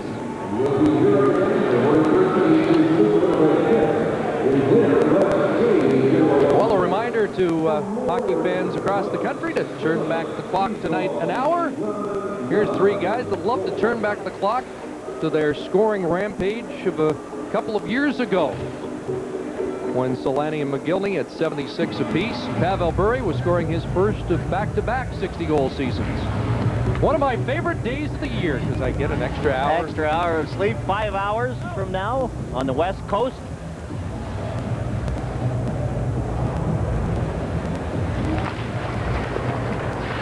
Jets win another draw. Puck from the point went off the skate of Brown wide. Chris King in behind the net. He's sandwiched there. And Alexander McGillney backhands it out through center. Maksuda goes after it, but Wilkinson was there. Tell you, 2 teams that came into this game advertised as high-scoring machines with shaky defenses have certainly changed that so far tonight. Chris King now on the move. Stone goes to the front of the net. King tried to barge his way through, and the shot went into the corner. Maksuda. His pass broken up by Wilkinson. McGillney's there, and he goes down. At the point, Jeff Brown. Maksuda let it go for McGillney. McGillney, side of the net, trying to come out in front. Now Ronning there. Walked by Stapleton. Puck off his stick, and King passes it across to the rookie Shane Doan. Long shot off the glove of McLean. The only rookie with more shots on goal so far in the NHL this season, Saku Koivu. Doan looking for his first ever NHL goal. Lume now on the move. Manson trying to hold him up. Centering pass. And that's cleared away, and Solani will race back. Too far for Tkachuk, but following up is Korolev. Here's Igor Korolev. Chris Kosting through, shot on goal. Rebound back at the inside of the post. Paul DeVore Sikorsky right on the scene as Solani came close. And Bure blasts it over the glass out of play. Teemu Solani with another off the goalpost as the Jets come close to taking the lead. Introducing a new points program from Petro-Canada. Petro Points. Petro Points help you earn free rewards for your car. Coming. Of course, what you do with your rewards Oh, Henry. is up to you. Happy birthday, Mom. Petro Points. The new points program for your car from Canada's gas station. One of life's great rewards is doing the right things right. It's not traveling down the road of compromise. It's an unhurried journey towards fulfillment. And in the places you travel and the people you touch along the way, you've discovered one thing. It's the journey that counts, not the arrival.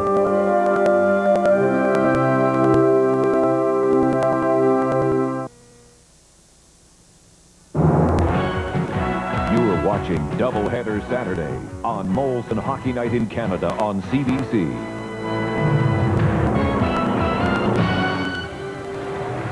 Teemu Solani bangs one off the post, and a good athletic move by Kirk McLean. He hears the post and lifts his leg. He doesn't want it to bank in off the back of his leg. He comes right back out through. Who says those goaltenders aren't thinking? One of the reasons Teemu Solani, the 76-goal scorer of 92-93, only has 3 so far this year. Had a lot of chances. They're not going in yet. Courtnall, centering pass. Now lead for Darren Shannon. 3 minutes, 45 seconds to go. Second period, still a 1-1 tie on the goal-scoring team in the first period. Lume up ahead, off the stick of Merzen. Doig batted it back in. And now Bure over the line. Turns on a dime, gets it to Merzen, fires. Happy Bullen with the kick save. And Numanen in the corner, fed it ahead past Merzen. And it slides down into the Vancouver zone. Good penalty killing tonight, and pretty good goaltending, too. And lots of luck. More posts tonight than I've seen in about 3 weeks. More posts than goals. Linden and King to the boards. A couple of tough customers. Comes free for Wilkinson. Lost it to Jelena. Now it's Hedican with the shot. Happy Bullen, another save. Puck cleared off the glass. Doan couldn't find it. Kept in by Jelena. As the Canucks supply some pressure. And the Jets relieve that pressure by getting it down the ice. Hedican ahead to Linden off his stick. He was looking for Ridley. Too far, and Wilkinson almost gave it away. Now Turcotte through center. Here come the Jets, but it's offside. Doan just a step ahead of the play. Doubleheader action next Saturday on Molson Hockey Night in Canada on CBC. In Montreal, Boston's Cam Neely and Adam Oates team up to face Mario Tremblay's Canadiens. At Northlands Coliseum, the Leafs finished 3 games in 4 nights in Western Canada against Ron Lowe's Edmonton Oilers. Our second game comes from Calgary, where Thorne Fleury and the Flames host Trevor Linden's Vancouver Canucks.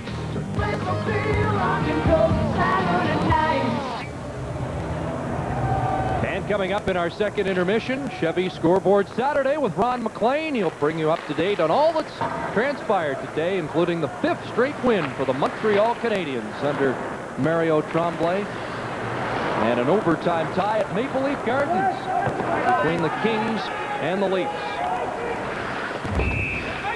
And an icing call against the Jets. 2:01 left, second period, a 1-1 tie here in Vancouver. Wayne Gretzky with a goal in that Leafs game. San Jose losing again. And the 3-game winning streak for Ottawa is over. Hartford now struggling after winning their first 4 games of the season. Mario back in New Jersey with a couple of back-to-back losses. And the Atlanta Braves are the 95 World Series champions. Mario with another hat trick.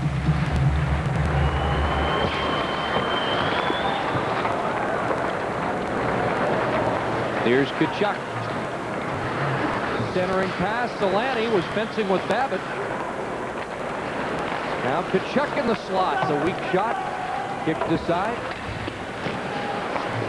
Eastwood out there now with Solani and Kachuk. And Solani lost control of it. And back comes Vancouver. McGillney and Ronning to the line. Here's Ronning. And he's checked by Quint. McGillney in front. Suda was left standing alone. And now Korolev takes over the other way. Drops it off. Kachuk fakes the shot. Babbitt's down. And Kachuk couldn't pull the trigger. McGillney back again off Suda. Can't get by Numanen. Ed Ronan lost control of it. Numanen follows up. Canucks on a line change. And they almost got caught. Under a minute to go now in this second period, and icing the call against Winnipeg. We've had a few of the new obstruction interference calls made by Paul Dvorsky tonight. The effects of the new rules, we were talking to Brian Burke in a conference call yesterday. Scoring is up. That's what the fans wanted. Fighting is down. Fewer fights. Keeps the game shorter. High sticking is down. That's what the league wants. Checking from behind is down. And again, that's what the league wants. The players trying to figure this all out are arguing with the officials. Misconducts are up. And there's a key. Time of games are the same. The attendance down. Well, at this time of year, World Series, Tampa Bay doesn't have those cheap seats anymore, Chris. The Thunderdome doesn't put 22,000 in it anymore. And the Winnipeg situation has affected the attendance. Jets playing pretty good hockey, though, at 4-4-2. And the folks in Winnipeg will stay enthused with this team in their last season if they can keep playing as well as they've been on the road. This is their longest road trip of the year, 10 days, and they wrap it up tonight. And then go back to Winnipeg, where they're unbeaten this year, 3-0-2. Games against Detroit, Toronto, and Colorado this week. Here's Russ Courtnall. We're in the final minute of the second period. Puck along the boards, and Numanen out on the right wing. Ronan spun around. Lume takes over. Can't get by Manson. Ronan took a run at Merzen. Manson on the near side as Terry Simpson has his senior defenseman out now. Manson and Numanen in the final minute of the period. Bure had to duck out of the way of that. That was headed right at his face shield. Now Numanen and Ridley jostling deep in the Winnipeg zone as time's winding down in this second period, and it will be a scoreless middle frame here at GM Place. Special team opportunities and opportunities missed. Twice the Vancouver Canucks, almost a minute of two-man advantages twice in that period, and they couldn't cash in on the Winnipeg Jets. That was one of the big stories, and more posts in the period. Shots were 10-7 in favor of Vancouver. No scoring in the period. The score after 40 minutes, Jets won, Canucks won.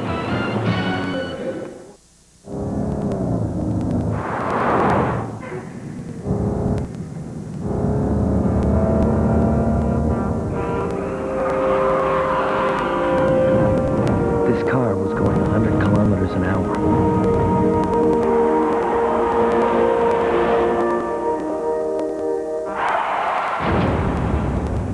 This one was going 115.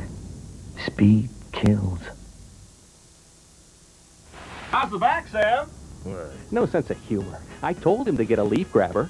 Leaf Grabber's back-friendly design takes the pain out of raking, especially when things pile up.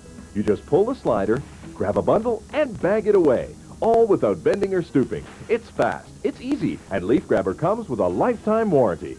Hey, when you want to save your weekend and your back, just grab it with Leaf Grabber. Grab one for yourself at these participating stores. Imagine all the things you can get right now at Rent-All Supercenter, Manitoba's largest rent-to-own. No one is refused at Rent-All. When it comes to jewelry, Rent-All really shines. Men's and ladies' rings, his and her watches, necklaces, and earrings. Starting as low as just $3.89 a week at Rent-All. Remember, no one is refused. The sky's the limit at Rent-All Supercenter, 427 McPhillip Street, Winnipeg.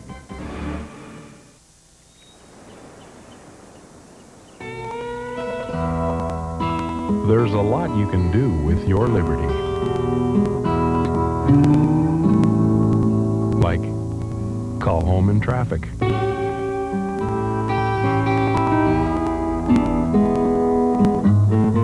Call home with a GE Pocket Phone, just $89.95. And Liberty, cellular for everyone, from MTS Mobility.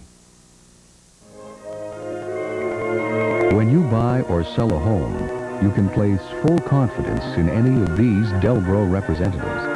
Each is a trusted professional with the integrity and knowledge to serve you better. The people at Delbro work together, so each has access to fully reliable information and more opportunities. Dedicated, understanding, responsive. They are the pride of Manitoba. Delbro Real Estate.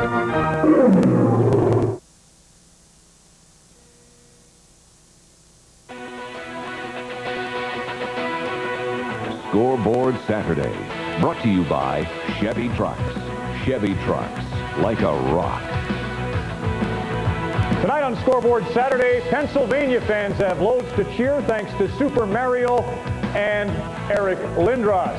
We'll show you highlights of the Philadelphia Flyers and Pittsburgh Penguins. Mario led the scoring race entering play today. He had 3 goals, no assists, not much of a playmaker. All that and more next. On the information superhighway, you need more than the latest technology. You need a very powerful drive.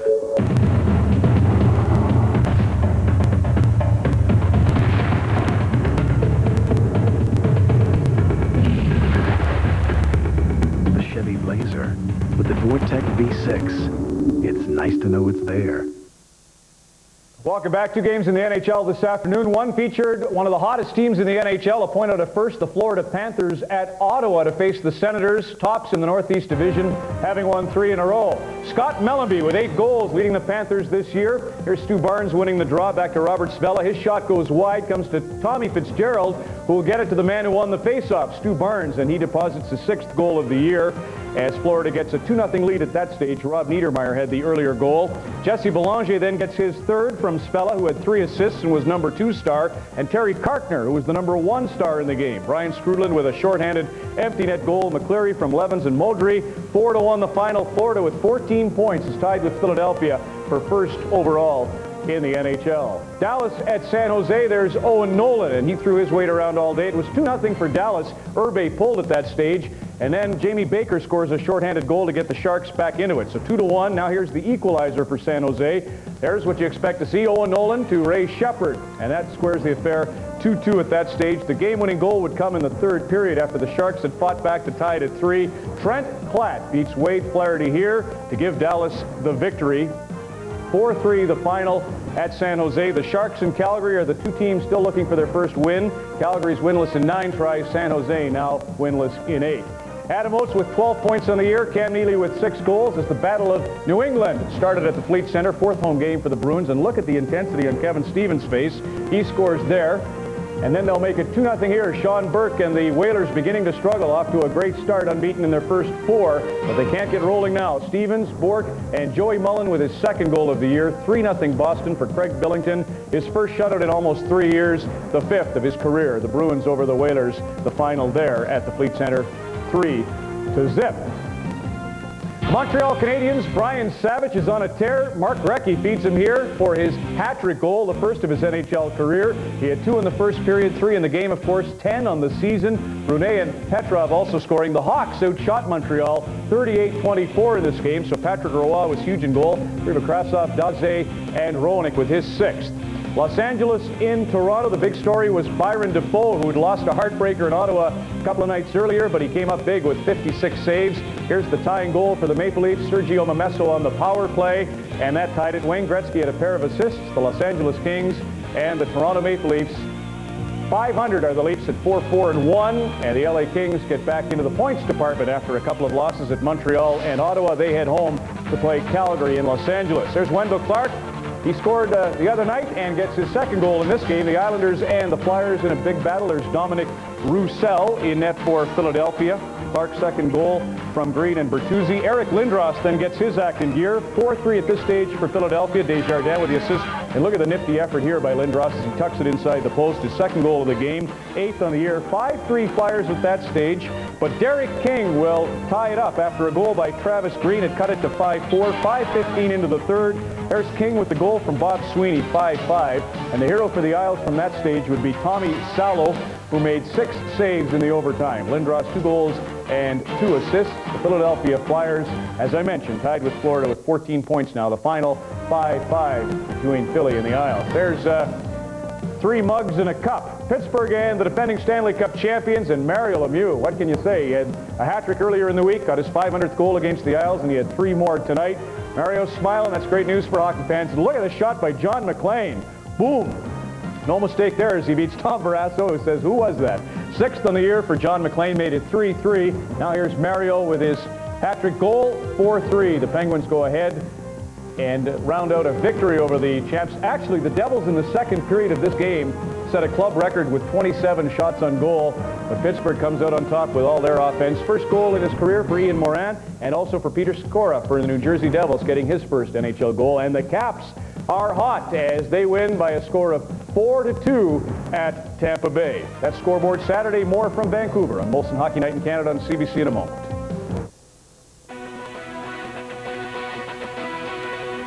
What do we mean when we say it's time to expect more from a car?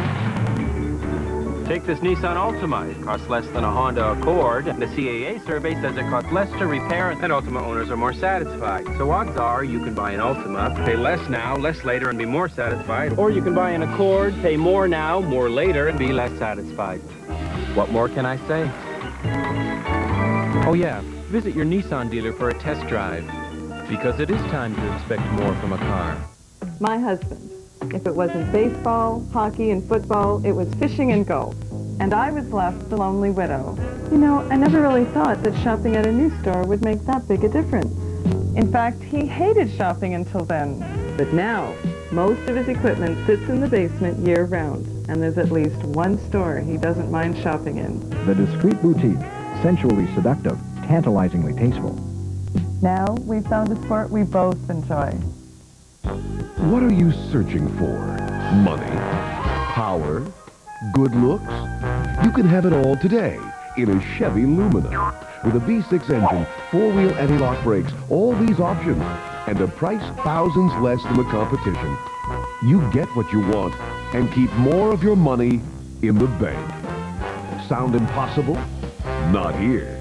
From the people who do value best, your Chevy dealers. How's the back, Sam? No sense of humor. I told him to get a leaf grabber. Leaf Grabber's back-friendly design takes the pain out of raking, especially when things pile up. You just pull the slider, grab a bundle, and bag it away, all without bending or stooping. It's fast, it's easy, and Leaf Grabber comes with a lifetime warranty. Hey, when you want to save your weekend and your back, just grab it with Leaf Grabber. Grab one for yourself at these participating stores. Introducing a new points program from Petro-Canada. Petro-Points. Petro-Points help you earn free rewards for your car. Coming. Of course, what you do with your rewards Oh, Henry. is up to you. Happy birthday, Mom. Petro-Points. The new points program for your car from Canada's gas station. Passion and strength. Human spirit and journey. Man Alive, Thursday evenings at 7:30. Welcome back to GM Place in Vancouver. The goals by McGillney and Korolev scored in the first period, standing up through 40 minutes of play. We are tied at 1. Joining me now in our studio is the Winnipeg Jets' Keith Tkachuk. Keith, thought on 40 minutes of play? Well, it's tough out there. It's the type of game we want to be in. We know they have offensive guns, and we want to, you know, going into this game, we want to try to win in 2-1 or 3-2. We don't want to get in a shootout with these guys. 7 goals, 9 assists. You're off to a great start yourself. Reason for that? Well, you know, I'm just getting a lot of bounces. I mean, you know, I got to thank my line mates, and they're playing well, and just working hard. When you work hard, you get results. What language do you speak with Korolev and Solani? What do you say? I can't do that. I told you earlier, I can't say that again. Something about kicking your butt if you don't work hard. I make sure I tell them, you know, you work hard or else. Keep goals against has been a big problem, not only for the Vancouver Canucks, but also for the Winnipeg Jets in the early part of the season. What are you doing differently tonight to shut it down? Well, I mean, we just got to play sound defensively hockey here. And we just got to, you know, take our man, play low, and when you play good defense, you get good opportunities on the offensive side. Keith, they took the C away from you. Is that something you still think about, or is it something that's way in the past? It's in the past, man. It's, man, I'm a leader on the ice, and the guys know that, and, you know, it's no biggie.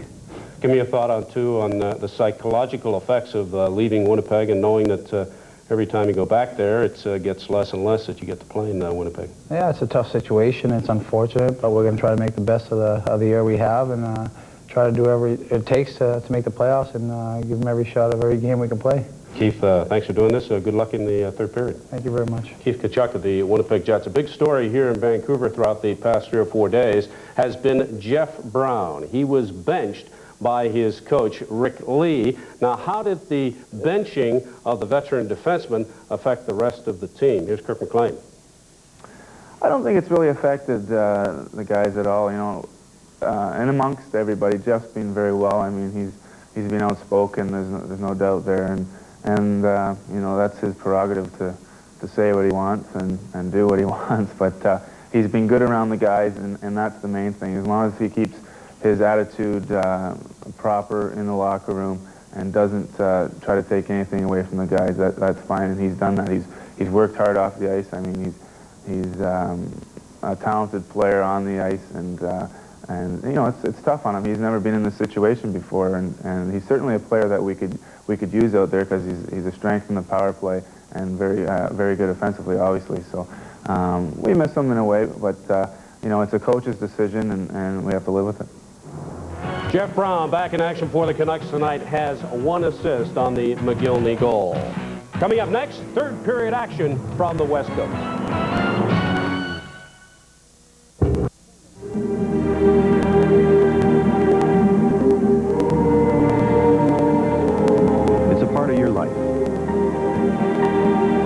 Whether you have enough, just enough, or never enough. It can comfort you. It can confuse you. Make you feel good. Make you sweat. It can bring people together. You can rip them apart. It can be easy. It can be difficult. It's money. Your money. We're here to help make it easier. Hi, folks. My name is Gary McDonald from Eastwood Jeep at 1424 Regent Avenue West. People ask me, how do we sell so many cars? Number 1, folks, we got the best selection in town. Number 2, we got the best prices in town. 1987 Voyager van, $59.95. A 1986 Cadillac Seville or an 83 Cadillac Seville, take your choice for $49.95. They're going fast, folks, so come on down to Eastwood. I'm Wendy Mesley. This Sunday, join me in Montreal for a special 1-hour edition of Sunday Report. Quebec, the night before the vote. This week on Sunday Report.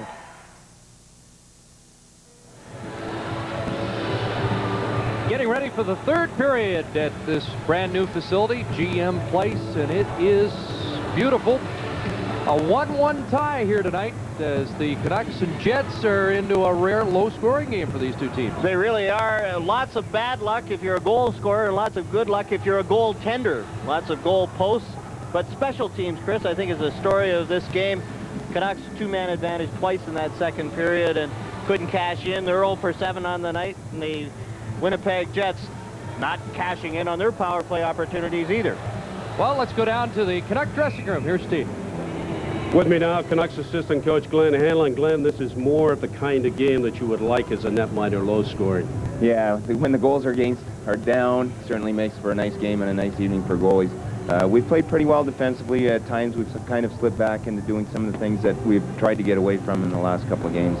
What are both teams doing differently tonight? Well, Winnipeg I think this is their second game in 2 nights, so obviously they're just prepared here to play well defensively, and I think they're waiting for us to open up and try to cash in on our offense mistakes. We're a bit of a team. I don't know if they really know what to expect from us. We're trying to play good, solid defense and create our opportunities from that. Like I said, sometimes we slip back into our earlier bad habits, but we're going to talk about it here going into the third, and I know we're going to come out fine. Glenn, good luck in the third. Chris, back to you.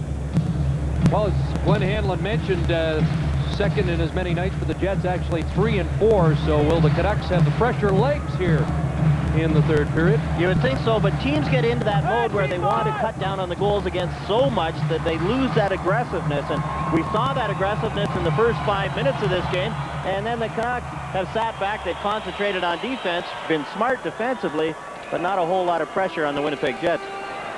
Vancouver 3-2 on the year. Winnipeg 4-2. So these two teams with a chance to move over 500, but they're dead even as we start the third. And for Winnipeg, it's Tkachuk with Solani and Korolev. Korolev the goal scorer.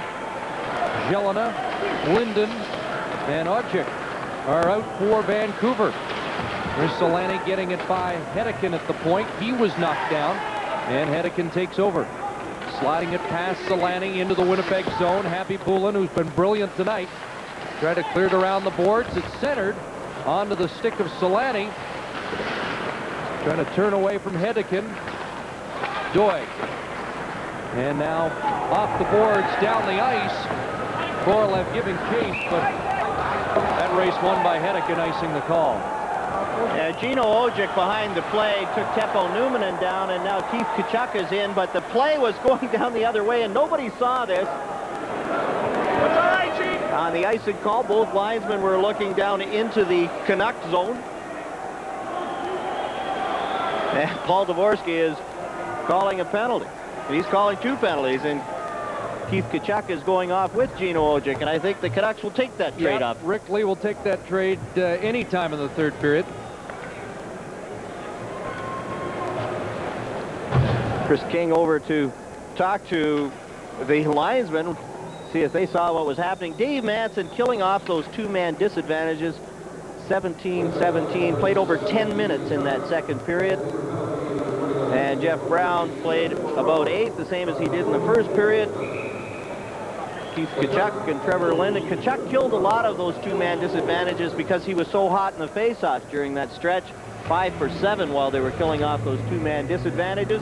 And there he is sitting in the penalty box. And the Jets miss him offensively, and they miss him defensively. Tkachuk and Linden with point scoring streaks on the line tonight. They haven't scored yet. Gino sitting in the box, 2 minutes for roughing, along with Tkachuk. Trevor Linden, an 8-game point streak. The best in Vancouver franchise history to start a season, Tony Tanti with 11. Face-offs, and it's almost even after 2 periods. 8 for 18. Winnipeg Jets have done a good job when they've been killing penalties. They haven't been so good at even strength, but killing penalties, a key part of it is winning draws, and the Jets have done a good job while they've been a man short. 4-on-4, and Bure and McGillney are together. Eastwood and Darren Shannon for the Jets, and here comes Mike Eastwood working his way through center. 2-on-2 with Shannon. Dropping it back, here's Quinn jumping into the rush, a shot right on. And you can see that Darren Quint has some good offensive talents. Here's Bure speeding in, and Happy Bullen robs him on the backhand. And we're told McGillney has gone to the bench, shaken up. There he is. He's being attended to on the bench. As the puck bounces down the ice, played by McLean.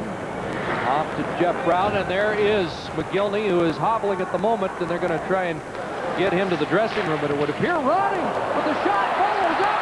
Happy Bullen down, and stretched across from post to post to keep it out. Alexander McGillney headed to the dressing room. Obviously, a leg injury as he limps off.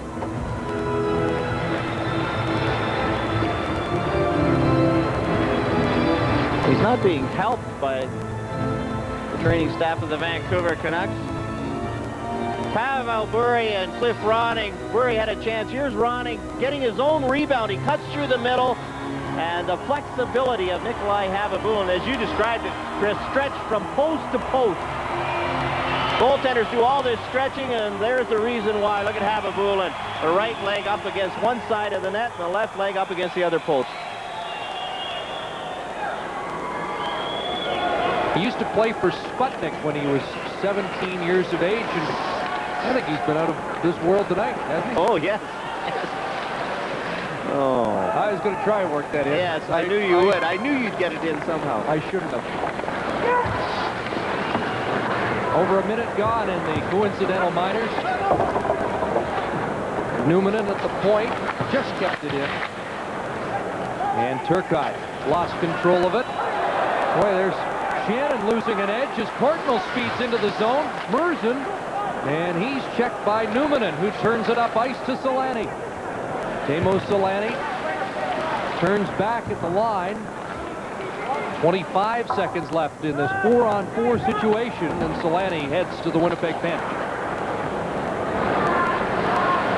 Lume across. Merzen is checked. Ed Ronan on the ice for the Jets.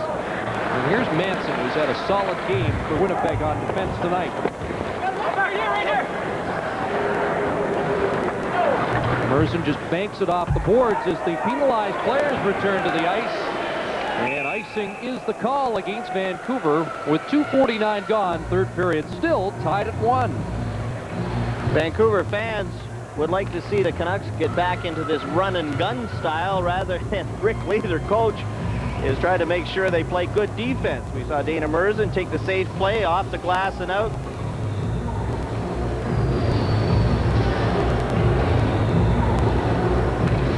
Alexander McGillney is forechecking in behind the net, in behind Nikolai Havabulin. He's all tied up, and as he tries to skate away, twists his leg or his ankle, limp to the bench, and then limp to the dressing room. From the face-off, Canucks up with the puck, and hopped over the stick of Ojek, who gives chase against Quint in the Winnipeg zone. Now picked up by Jelena. Martin Jelena got it to Linden. Trevor Linden lost control and has to regroup at center. Darren Quint, the second-round draft choice a year ago for Winnipeg, knocked down behind the net. And now on the right side, it's Stapleton. Nice pass there to Chris King. Here's King working in. McLean down. King rebound, scores. Jets have the lead as Chris King cashed his own rebound. Chris King handles this high pass with his glove. Pass from Stapleton, and King doesn't skate by this play. He stops, gets in position for the rebound, pulls it out, and snaps it just inside the post. A good play by King to stay on the puck. The rebound's there, he stops. He doesn't go for a skate, pulls it out, and then snaps it high over Kirk McLean. Kirk McLean made the original save, but he ends up deep in the net, gets the hands up in desperation, but it's in and out before he can get to it. Third of the year for the former Peterborough Pete. Chris King, the Winnipeg captain, has given the Jets the lead. Stapleton and Quint get assists on the play at 3:29. It's 2-1 Winnipeg. Vancouver Canucks looking for their first GM Place victory. Are trailing here in the third period 2-1 as Solani chops it out to center. Mike Ridley has it. Bure looking for the loose puck, and Bure has it in the corner. Sidestep to check. Ridley followed up, lost control to Numanen, and now Teppo Numanen gets it out to center, and Korolev has it for Winnipeg. Igor Korolev and Jeff Brown won't let it by. Russ Courtnall with it. Courtnall playing center. for most of the game, and now Courtnall dancing in. Bully robbed by Habibulin. Another terrific save, and Habibulin felt that one as he tries to shake the bees out of his leg. That one stung. Got it on the inside of the pad, about knee level. And now off the bench, Scott Walker moves back into the Winnipeg zone. Goes to the boards with Shannon. Quint around. Kept in by Lume. Manson behind the net. 5 minutes gone. Third period. It's 2-1. Out at center ice. Puck in front of the Winnipeg bench. Quint turns it back to Manson.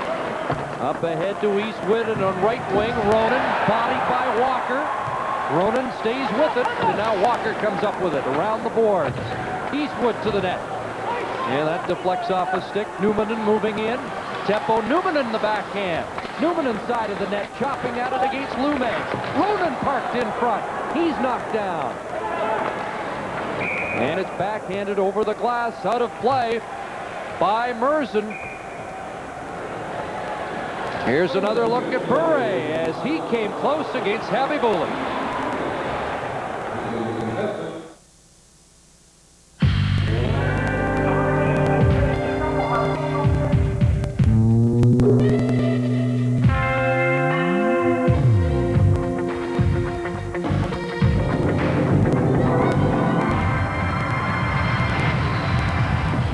In today's world of beers, Molson Special Dries in a world all its own.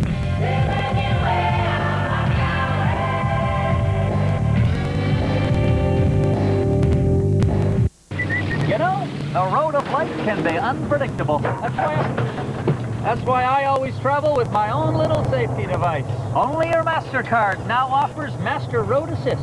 24-hour roadside service anywhere in Canada and the U.S. So, whether you run out of gas or, heaven forbid, have a little roadside mechanical problem, no worries. With MasterCard's Master Road Assist, they're behind you all the way. Well, there's a fan who is anxious to get a win here at GM Place. Cheer up there, fella. They're going to win sooner or later here in Vancouver, but the Canucks are 0-2-1 on home ice. 0-1-1, pardon me, and down by 1 here in the third period. Against Winnipeg as King, the goal scorer, is back out.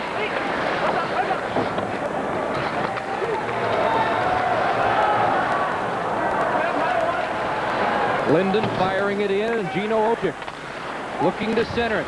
There's the captain. And now Lume moving up, and he shot it into the corner. Gelinas there. Checked by King, who went down, and Shane Doan out at center ice. One of the things the Jets like about Shane Doan, strong along the boards, good defensive play, get that puck out. Jets are changing as Merzen carries it up the left side. Flips it in, bodied by Doig, although the rookie goes down. Newmanen to Solani and Korolev. And back comes this #1 line for Winnipeg, called on the offside as Tkachuk rang it off the post as the whistle sounded. Kirk McLean gave it the half-hearted effort as he heard the whistle blow before Keith Tkachuk let that shot go. Pavel Bure flying high here tonight without much luck around the net, and that's been the story of his year. The high flyers, the Vancouver Canucks, and the pose for the poster, the annual poster, and that's become a tradition in Canada. Pavel Bure in New York on that last road trip. His speed, protecting the puck, and what great hands. Control, control, protecting the puck, body between the puck and the defender. Fine example of the talents of Pavel Bure. Boy, he's been dancing tonight at times. He has had some great chances. Hasn't been able to beat his countryman, Nikolai Habibulin. His shot with that finger injury is just starting to come back. He was favoring it and using only backhands. When he got around the net, he'd always pull it to his backhand because his hand hurt when he shot the puck. He's just starting to get his regular shot back. Ridley on this face-off against Eastwood in the Winnipeg zone. Now with Courtnall and Bure. And here's Ridley in front, and he didn't get much on the shot. 21st shot against Habibulin in this game. He's made 20 saves and have had a few bounce off the goalposts. 7:10 gone, third period. And it's 2-1 Winnipeg on the goal by Chris King at 3:29 of the third. Ridley trying to barge in against Manson. Now Bure takes over. Courtnall poised, fired, and that's another fine save by Nikolai Habibulin. Winnipeg won the season series last year, 2-1 with a game tied. Babbage clearing it in. Off the boards, Courtnall fanned on it, and Newman in there. Leaves it for Turcotte. Darren Turcotte over the line, wrist shot wide, rebound. Turcotte shot on goal, another rebound. They bang away at it, and Chris King had another great scoring chance. Now a breakaway pass just too far for the outstretched Bure. And Jason Doig takes a look, gets it ahead, off the stick of Doan, down into the Vancouver zone. But Kirk McLean making the saves. And the defense allowing the rebounds for shots again. What the people are saying is they don't want a place just to put their money. They want ideas. They want advice. They want solutions.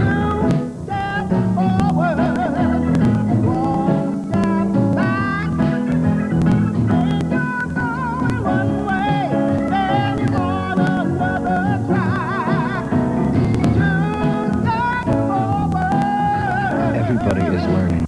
Can a bank?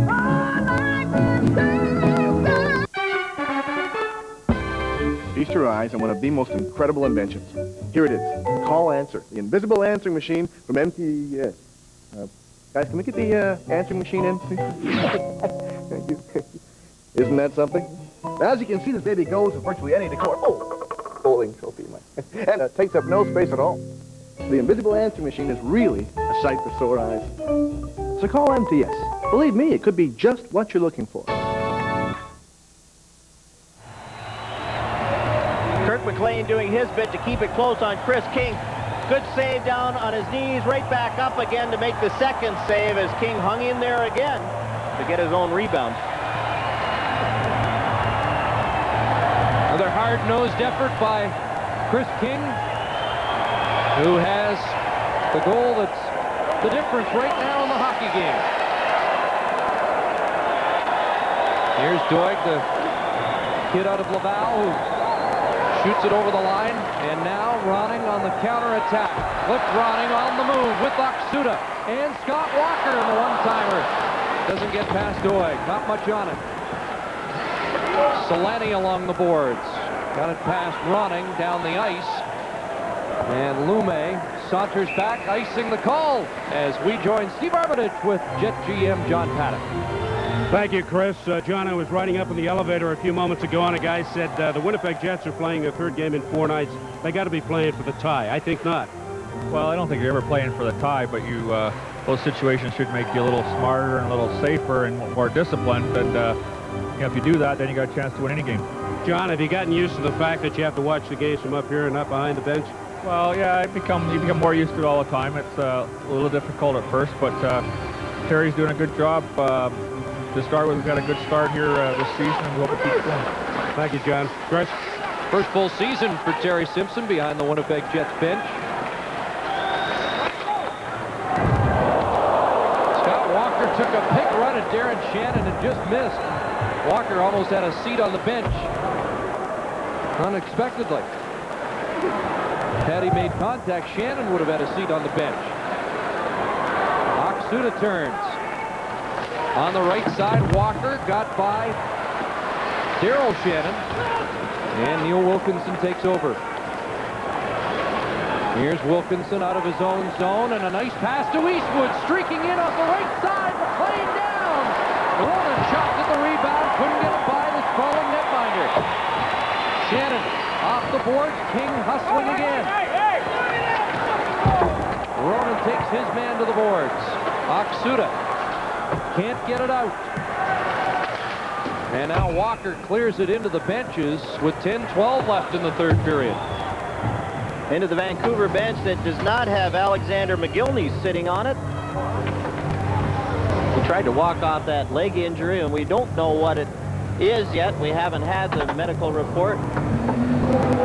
And Jim McKenzie is not on the Winnipeg bench. He had an instigator penalty against Tim Hunter in the first period. And along with that instigator penalty, a game misconduct. There's Perry Pern talking things over with Ed Ronan. Good shift for the Jets. Good forechecking and a scoring chance that Kirk McLean came up big on again. Here's Linden, unable to get loose in the Winnipeg zone. And Lee Frolin backhands it in. Dave Manson winds up. Lead pass too hard for Turcotte. And another icing call coming up against Winnipeg. Well, just as advertised, we were going to have a wide open, high-scoring game. I mean, it's some of the hottest scorers in hockey in the last 3 years, but not tonight. 3 of the top 6. Alexander McGillney did his bit. He got a goal early in this game. Teemu Selanne has had a couple of goal posts, and Pavel Bure has had some good scoring chances, but the goaltenders have been very good. And team defense. And the Winnipeg Jets, tired team, have played very well, and the Vancouver Canucks, trying to cut down on their goals against, have concentrated on defense tonight. Now Trevor Linden at center with Ojik and Jelena. And Kachuk's been waived. So Rick Lee has changed it up with the injury to McGillney and his search for more offense. Now that the defensive stuff has been improved. Pass behind Ojik as he was going to the net. Gino's got it now, centers it, and Happy Boulin will grab it and get another whistle. Terry Simpson, 2 centermen out. Keith Kachuk got waved out, and Mike Stapleton took that draw. Vancouver Canucks with a good scoring chance, but just couldn't connect on the pass. Kirk McLean trying to keep this game close. Mike Eastwood had a chance, and Kirk McLean takes a look and sees Eastwood's got his head down all the way, and McLean's right there, out well to make the save, and then gets lucky, gets hit in the back with the rebound shot from Ed Ronan. From the face-off, Jelena's shot didn't get through, and Karam's back out to center. 9.5 minutes to go, third period. And the Winnipeg Jets, on an early third period goal by Chris King, have the 2-1 lead. Here's Kachuk deep in the zone. Jets trying to even their road trip 2-2 in San Jose. Here's Newman and walking into the shot going wide of the net. Got his own rebound. Gets it to Korolev. Igor Korolev along that far boards, and now Ojik starts back. He turns back and game away. Selanne! Rebound scores on the giveaway by Ojik.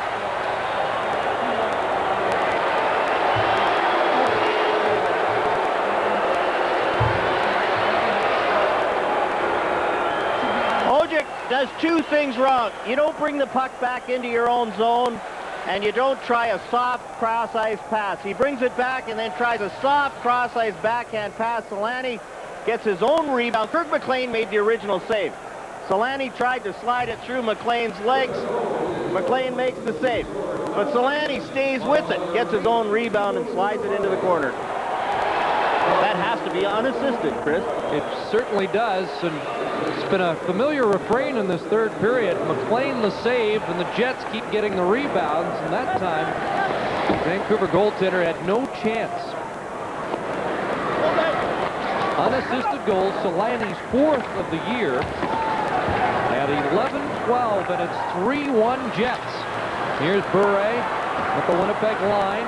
Watched by Shannon, got it to Courtnall. Russ Courtnall, Ridley in front. Centering pass, broken up by Daryl Shannon, who rolls it down the ice. Teemu Selanne's first goal against another team other than San Jose. Right.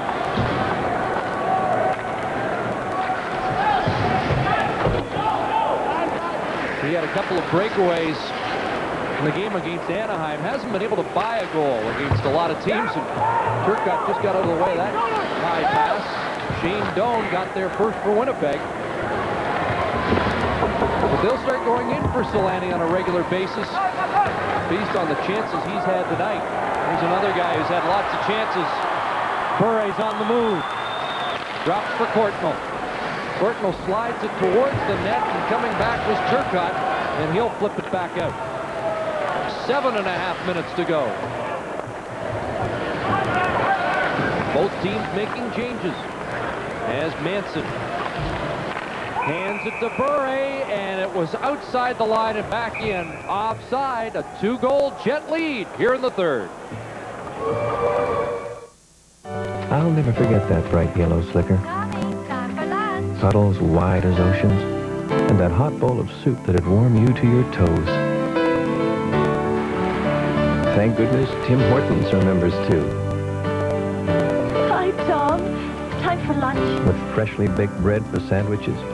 This'll hit the spot. And real stick-to-your-ribs soups. Oh, it'll still warm those. You've always got time for Tim Hortons. Who says you can't go home again? Since that tree began growing, I've seen a lot of changes. But one thing that will never change is Bumper to Bumper's commitment to service, quality, and value. It's nice to know there are still some things you can count on.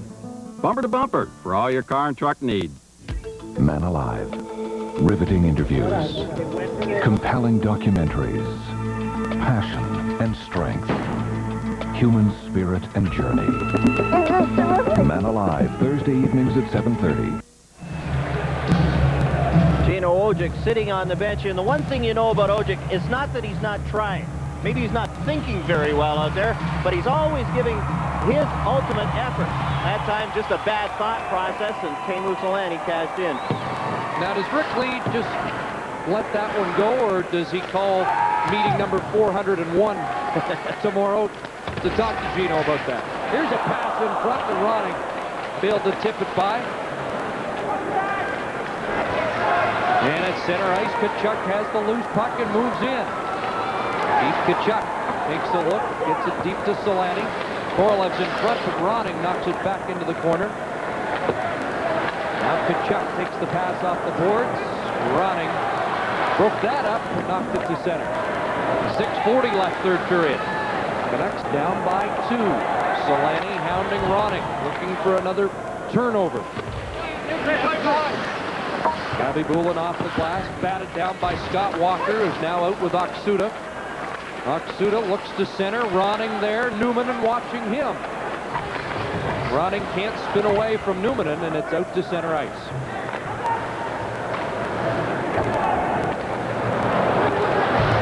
Lume lost it to Darren Shannon. Now Ronan forechecking, and Winnipeg will try and bottle up the Canucks. Newmanen pitched in, Scott Walker has it. And Eastwood took it away from Lume. Boy, a thorough defensive effort by the Jets here in the third period. They've outshot the Canucks 9-6. So far in the third, and outscored Vancouver 2-0. Martin Jelena. Fans getting on the Canucks. And Gino Ojic is back on the ice with Linden and Jelena. So Rick Lee showing some faith in the big winger. And I don't think he'll have meeting 401. I think Gino realizes what a mistake it was, and a major mistake at a key time in the game. Is that your experience when a mistake's that obvious? The coach usually feels that nothing needs to be said? You just happen to have the video going next day before practice starts. Here's Jelena trying to twist into the zone. Knocked off stride. And with under 5 minutes to go, the Jets cleared the length of the ice. And icing the call. Face-off back in the Winnipeg zone. With the Canucks down by 2.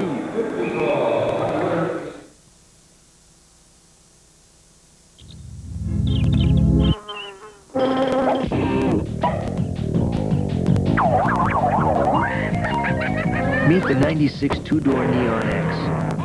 With 14-inch wheels, rear spoiler, AM/FM cassette, independent suspension, and a 132 horsepower multi-valve engine. Now it's personal. Only $13,595 at your local Chrysler dealer. Since that tree began growing, I've seen a lot of changes. But one thing that will never change is Bumper to Bumper's commitment to service, quality, and value. Their dedication to old-fashioned values means my mechanics have all the backup they need. It's nice to know there are still some things you can count on. Ready for ballet, dear? Soccer practice, Dad. Where have you been? Bumper to Bumper for all your car and truck needs. A rink in North America today that doesn't have suites. GM Place has 88 suites. I'm sitting in one of them right now, owned by Molson Breweries of Canada, for $105,000 up to $140,000. You too can watch a hockey game in absolute luxury. I'll tell you, Armitage is having quite a night. He's been in the best seats in the house. And he's had a beer every time we've seen him. Well, we have a report on Alexander McGillney. Slight hamstring pull. He won't be back tonight, but it's not believed to be that serious. Here's Bure trying to center. Tkachuk broke it up as Courtnall was poised. Back out to center. Rolling to Hedeken. That didn't connect. And Wilkinson has it for the Jets. Missed Tkachuk with the pass. Sliding down the ice, Solani got to the puck first, so there's no icing, and Solani tries to barge out in front. Courtnall along the boards. Bumped by Korolev. Courtnall gets it again. And the Canucks look for some offense here in the third. Need a quick goal, and Bure after it now. Bure slid it just wide. With Habibulin down, and Bure took a look at Paul Dvorsky to see if his arm was raised to signal a penalty. Play continues with under 4 minutes left. Bure clubbed it down, fires it wide again. Well, Bure's getting close, and this time there will be a penalty. And Bure better be careful because he kicked at Neil Wilkinson, and I don't know whether I don't know whether Paul Dvorsky is going to make Pavel Bure go off an elbowing penalty against Neil Wilkinson, and Pavel Bure is not going to get the retaliation penalty as he missed Neil Wilkinson, but the attempt was there. Neil Wilkinson, 2 minutes for elbowing. At the time, 16:08. Wilkinson elbowing at 16:08.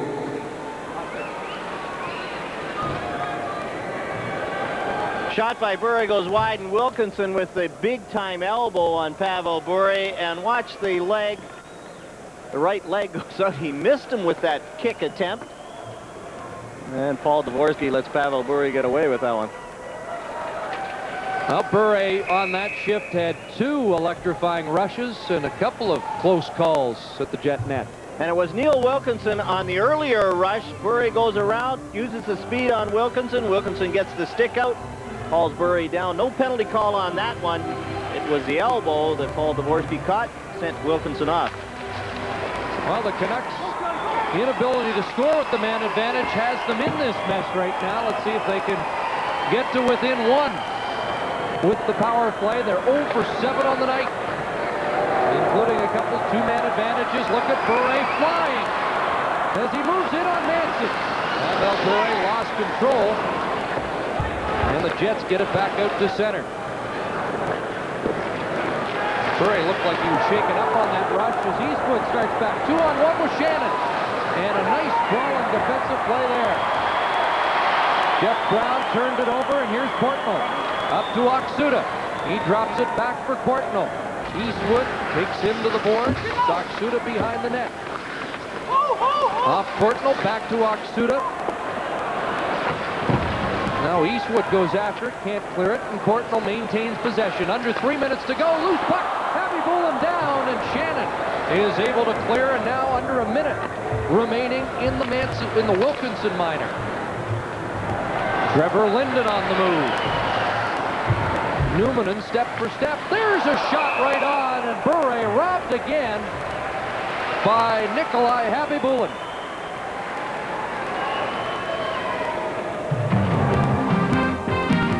We've got another doubleheader for you next Saturday on Hockey Night in Canada. The Maritimes in Quebec will see another Boston-Montreal matchup. Viewers in Ontario West will see the young Edmonton Oilers in the East against the Leafs. At 10:30 Eastern, all viewers will see the Canucks and Flames to complete the doubleheader. Tough start for the Flames, but we've seen how quickly things have turned around in a week for Montreal, in a week for the Edmonton Oilers. And coaches talk about confidence. You look at Pierre Turgeon, 1 point in his first 5 games, and what's he got now? 12 points in his last 4. Guess the concern in Calgary, 6 of the next 7 for the Flames on the road. They might be better off on the road. The Calgary Flames played a very tight, tentative sort of game against Colorado, and then were even worse against the Detroit Red Wings last night. Well, the Canucks 3-2-1 on the road this year, looking for their first win in their new home in this, their 3rd game. And that Winnipeg bench hollered at the high stick, and they got the call from Brad Lazarowicz as the Canucks pushed that one ahead with the high stick. And again, Terry Simpson has gone to Teppo Numminen and Dave Manson to kill off this penalty. His 2 veteran defensemen who have both been stars tonight. I get to pick the stars tonight, Chris, and it's tough. A game like this, the whole team has played well defensively. We know who you're picking as the first star. Don't make any attempt to pretend it's difficult. And you know what? I won't argue with you tonight. Oh, good. Because Terry Simpson made the call. I mean, he pulled Happy Bullen last night after 1 period, put him right back in tonight, and he's been outstanding for 57 minutes and 46 seconds. 22 seconds remaining in the Wilkinson minor, and the face-off deep in the Vancouver zone as the Jets contemplate what could be a win, but here's a cross-checking penalty against Pavel Bure, and we saw that kick. He tried to kick Wilkinson here at a face-off. He took a glove in the face from Dave Manson earlier, and this temper of Pavel Bure gets him in trouble again, this time on Darren Turcotte. He gets a cross-checking penalty, and Rick Lee looks on in disgust. An unnecessary penalty. The obvious cross-check, and Paul Dvorsky makes the call. I don't think he likes playing the Jets. Last year, -5 in the series against Winnipeg. And this has been a frustrating night for Bure, who's shown flashes of brilliance, but unable to finish against Happy Bullen, and we've seen the frustration in the last few minutes. Pat Quinn looks on, and they played very well on the road, and they played pretty well against Los Angeles in their last home game, a 3-3 tie, but in the first game against Detroit, very spotty, very erratic, and here again against Winnipeg, they played fairly well defensively, but after the first 5 minutes of the game, not much pressure, not much forechecking, and not much drive to the net. Well, the high payroll and the moves Pat Quinn's made, he has said this isn't a 500 team. They're in danger of dropping below 500 tonight. Now Wilkinson returns to the ice, so with 1:50 to go, the Jets, with a 2-goal lead, have a man advantage. Linden gave it away. Solani there to intercept, and now Korolev puts the shot right on. McLean played it and almost gave it right to Kachuk. It works out for Vancouver, though, because here's Oksuda. Oksuda fires. McLean's headed to the bench. So they get the extra attacker out to even it up here. 5 skaters for the Canucks, 5 skaters in the goaltender for Winnipeg.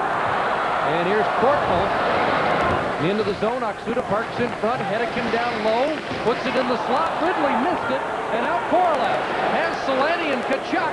Korolev fires, and he'll score. Igor Korolev, his 2nd of the game, 10th of the season. Almost looks like he's apologizing for putting it in and not passing.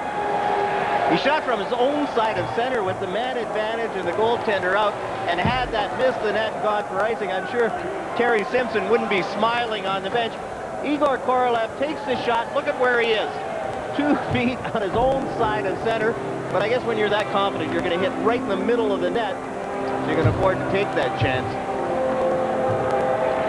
Again, a guy who scored 8 goals last season has 10 already this year.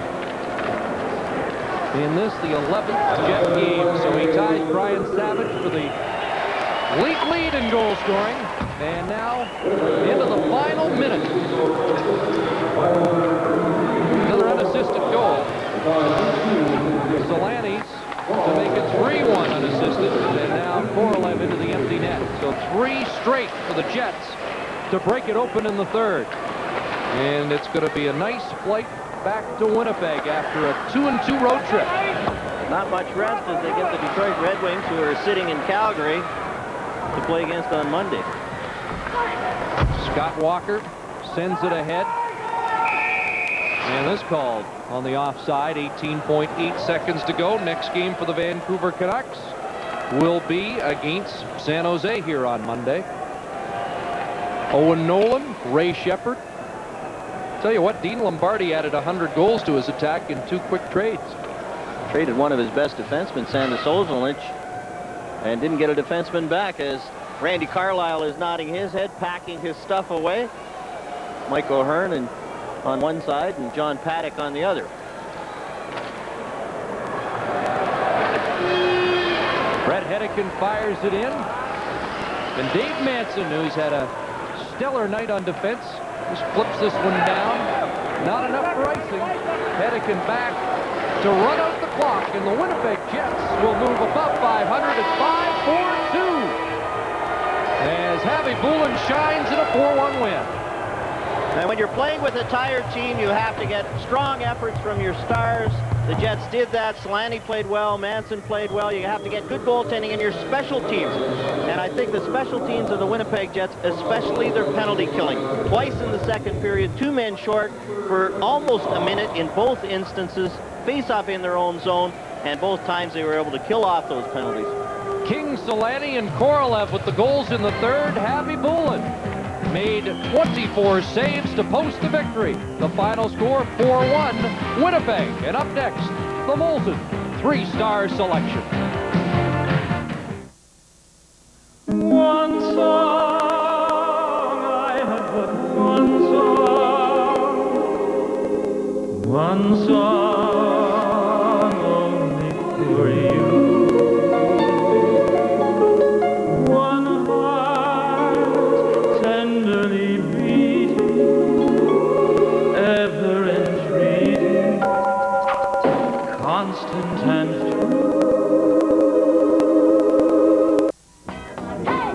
Some milk, please?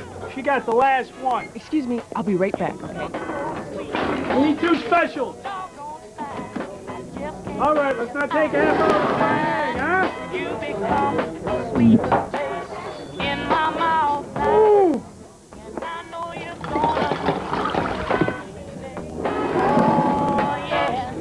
I see. Got milk? Check, please. We can finally see light at the end of the tunnel. It's finally all coming together. Our all-new premises at 730 Portage Avenue. And what do we see in that tunnel?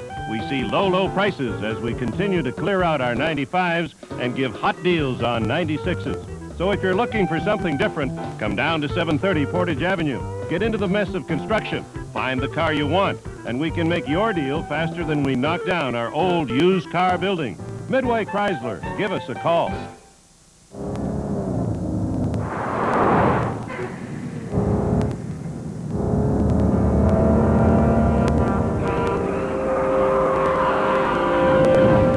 This car was going 100 kilometers an hour.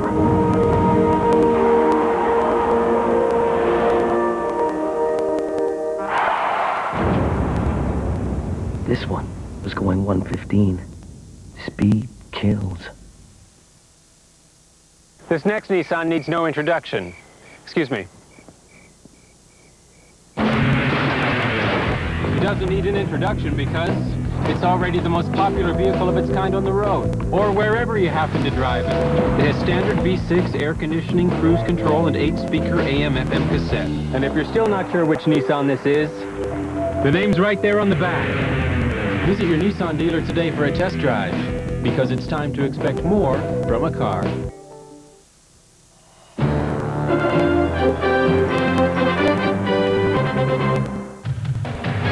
Molson Hockey Night in Canada on CBC. Brought to you by Molson Canadian.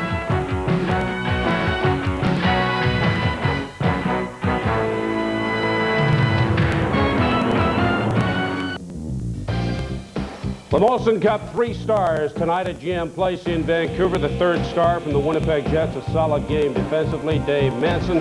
The second star from the Vancouver Canucks, always a threat offensively, Cliff Ronning. And the first star, the netminder from the Winnipeg Jets, 24 saves, his record now 4-0, Nikolai Habibulin. Winnipeg Jets end a 4-game road trip with a record of 2-2 with a 4-1 win. We charted the ice time for Dave Manson and Jeff Brown tonight, and there you can see it. Shifts 20 for Manson, 18 for Brown, and that speaks volumes for the job that Dave Manson did tonight at the tail end of a grueling road trip, and it's called effort with a capital E. With effort like that, the Winnipeg Jets improved defensively. A big win, Dave. Congratulations. Thank you very much. Yeah, it was a big win. We kind of let one slide last night in Edmonton, and we salvaged the road trip, and we're going home 500 and very happy about it. You had to dig a little deep tonight, I suspect, because the legs are a little tired at this stage early in the season. Yeah, definitely. You know, we have a couple young guys, and they're feeling the grueling schedule already. And you know, we came out with a big effort tonight, and a lot of guys had second and third efforts all over the ice, and it really paid off for us. And you got a big effort from Habibulin. Definitely, he's played well all year so far. Kind of let him down last night. We didn't play well in front of him, and he bounced back tonight with a great effort. Well, what about yourself this year? What sort of goals did you set for yourself? Well, last year was kind of a downer for us, and myself personally, we didn't make the playoffs, and I didn't play as well as I could have, and this year I'm looking for a good solid year and hopefully help the Jets into the playoffs. Terry Simpson made a difference behind the bench for you? Yeah, definitely. He's a coach that knows my game inside and out, and he knows what I can do, and he definitely been a big plus in my corner, and you know, he gives me a good shot in the arm and a good kick in the pants when I need it.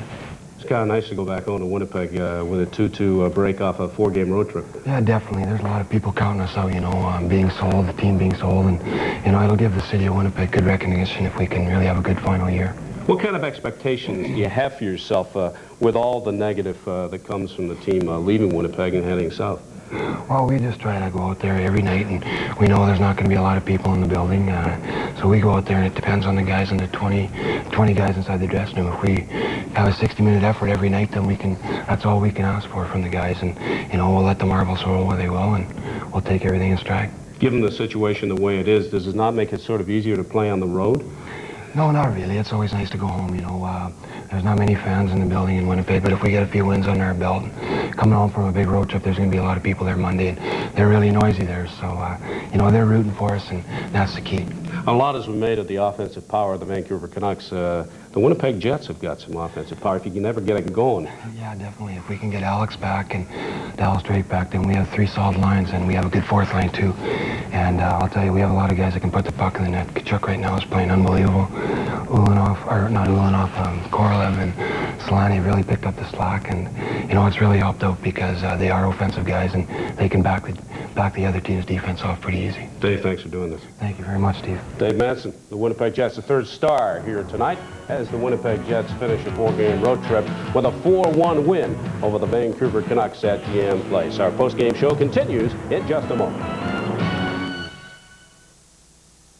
Since that tree began growing, I've seen a lot of changes. But one thing that will never change is Bumper to Bumper's commitment to